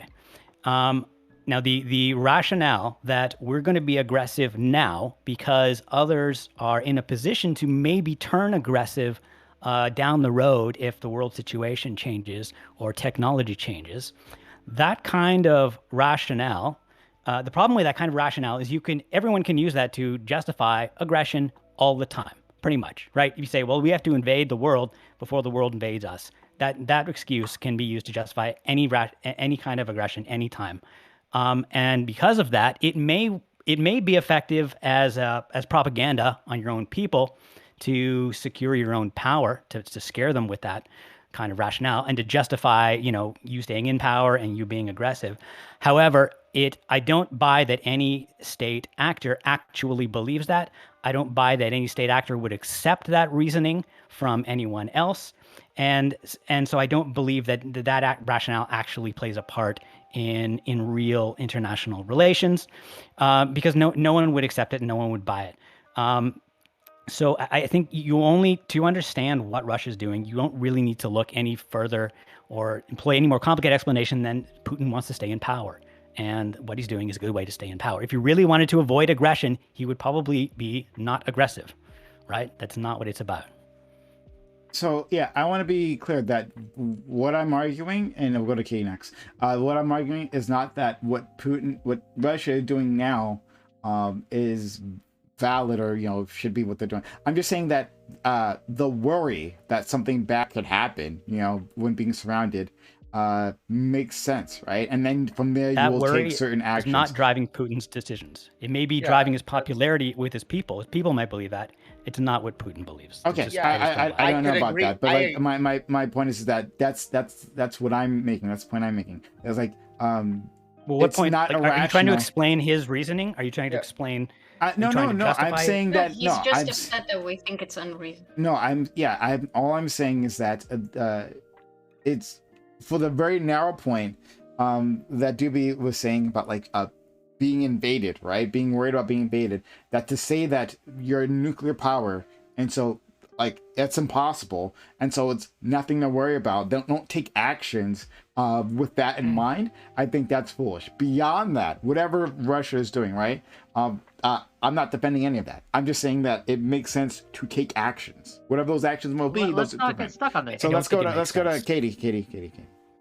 Okay, so I was with you. I was gonna go, yes, it's completely reasonable to think whatever it is that you want to think. You're not crazy for being backed into a corner, whatever. But then you followed it up because your point is basically pointless. It drives actions. He is acting in ways. If you're going to complain about what he does because he's threatened being surrounded by enemies, how about try to not have them as your enemies instead of aggressing on them? We're just like removing all of the context from the situation. Yes, Putin is very reasonable. He's very scared. He has all the reasons to be scared. Very, very scary, scary, scary. Okay? But that doesn't mean he gets to do whatever he thinks it's legitimate to protect himself. Nobody else can behave that way. Last username said it. Anyone could use that rationale for anything. It's not acceptable and it's not fucking reasonable. This is like literally a stand your ground bullshit right now. It's like, oh, you're trying to threatening invade Germany me. I'm just because gonna they're afraid aggress. Germany's going to invade them later again. It's like hold on. First, it's like you didn't listen to me, right? One, at least I did listen to you. When I don't think you did, because what I just said is that no, I'm not justifying his actions. Not saying that this is a reason to do those things, right? Simply saying on a very narrow point that it makes sense that a country would act aggressively, right, when faced with its enemies surrounding it. Like, that's it, right? That's my very, very, very narrow point there. When you say makes sense, what are you saying? Are you saying that it's rational because the country's run by the regime that's in power? You're saying that regime in power is being rational if they do that to what end? Like, it's actually it makes sense to do that for the reasons that like it makes sense to protect themselves by being aggressive now, or it makes sense just to keep them in power, or what? Makes sense to keep them in power. I'm sorry. I also. Do you think it's actually do you think it's a good strategy? That what you just described is a good strategy for a country to protect themselves by being proactively aggressive against their neighbors who are building up along the border. It might be invading Cuba might make sense if Russia is putting missiles there. Like, yeah, it actually might make sense. It depends whether this particular action makes sense in terms of like a long term invading Ukraine. That's something different. I don't know, but I'm saying that the idea that you would take a proactive action if you knew like there were going to be nuclear missiles pointed at the United States from Cuba, yeah, it actually might make sense to invade. Well, do you think that's actually happening though? Like, does Russia believe that's going to happen in Ukraine? I mean, why wouldn't it already happen in any of the existing NATO countries? Like, we already have NATO countries bordering Russia, and plus we already have nukes pointed at Russia. We don't need to be right next to them. So, like, what is the? I don't think it's reasonable. I don't think it's reasonable to expect like the world to function with like the NAP, to pretend like the NAP is real. Like, sometimes when you see the pieces being organized on the chessboard, you see an attack coming. When you see an attack coming, it makes sense to preemptively act to stop the attack. They're imagining an attack coming. There is and no then I'm attack supposed coming. to respect their retaliatory actions about something that isn't happening. This is so ridiculous. U.S. policy is to encircle and cut off Russia. It doesn't seem like they're imagining it. If that's current U.S. policy, you're conflating having the ability to attack someone with actually attacking them, right? So, let's not get it twisted. I feel like we're getting stuck on something that, at a fundamental level, I think we all can agree that it's not an unreasonable action. I think a much more interesting question is it as a justifiable action? I disagree with that. Because you disagree with that? Yeah. Yeah. What does it mean by reasonable? But that's the point. Okay, like, it would be Wick is irrational. trying to Let's try rational. like sort out the Let's try misunderstanding. Not rational. You don't think it's a rational thing because rational doesn't have to be something that's true. You can rationally and reasonably use something that is not true at all, but you can use ration and if you have reason to arrive at that conclusion. Do you agree? But I don't think that's the case. I think okay. I think Putin knows enough to know that this is not a rational. Invading Ukraine is not rational if he wants to him, avoid future aggression. Let's look at Putin's past here. I don't think Remember, so. he's been. Wait, can I ask you a question? Sure, if I can finish my point real quick. Like, Putin was stationed in at the fall of the Berlin Wall. He was stationed there. He was kind of in charge there. He has seen his country fall apart. He was a member of the KGB. To him, it might very well, and I could reasonably believe that he feels that the noose is tightening. He knows his country is only going to get weaker from here on out. It is not irrational for him to see these things. We may disagree because, again, we don't have his perspective, but I do not feel that it is irrational. Now, that said, what he is doing is totally unjustifiable at any means or metrics. I do not think it will work long term. I think it's going to harm a lot of people, and it should be opposed and stopped. But let's not get it twisted. It's not irrational. Do you Ask your think that question, part of what being irrational and rational comes also from your ability? So, like, you can have a rational train of thought and it all lines up. But if you start with premises that aren't true because you're not evaluating reality correctly, that's going to distort your rationale. Sure, so but that everything doesn't might make it- follow. Okay, Okay. I So if understand, Putin is but the that doesn't make leader it of Russia, irrational. okay, sure, he's rational, but he's like too war traumatized to be able to correctly assess reality. Would you like me to say that instead? Like, it doesn't fucking matter. The point is, whatever you think this guy is doing, I don't care. do agree that it doesn't matter. That's why I'm trying to get us off of this, whether it's rational or not argument, because it's worthless. It doesn't matter. I agree with you. Okay, it doesn't matter. So let's talk about, and what I want to talk about is it justified? And I don't think, maybe Doobie thinks it is, but I don't think anyone here thinks it's justified. And two, what should we do about it? Well, when you ask rational and whether you acting rationally is justified, the whole point why they're saying it's rational, because what it means to utilize, like, if you were in that situation, you would act the same, right? And by saying that, you might not say that it's justifiable, but you'll say in the moment you did what you thought you had to do. It was rational what you did, right? So you're drawing this distinction, but it doesn't really matter. Well, what do you mean justified by that? So I can rationally believe that I can use rational and logic and rationally believe that someone is going to hurt me. Okay. Okay. But that, in my mind, morally, does not justify me preemptively shooting them in the face. Yeah, I compared this to like basically stand your ground. It's just like I feel threatened, and I'm just going to shoot you first. Right? Yes. So again, that's not a justifiable rationale, even though I may most have people evidence. do agree with I that may have rationale. evidence. So, for example, you may have looked at me angrily. You may have said, I'm going to steal your girl, or I'm going to rob your house. Because we got to get to the next topic. Again, I want to get off this. I'm trying to get off this. Please let us get off this. Let's move on. Okay. Well, I think we didn't even answer your original question, Prime. I know. Standing ground is fine, by the way. I tried. Fuck's sake. Yeah, I know. No, thank you, last username. I do appreciate it.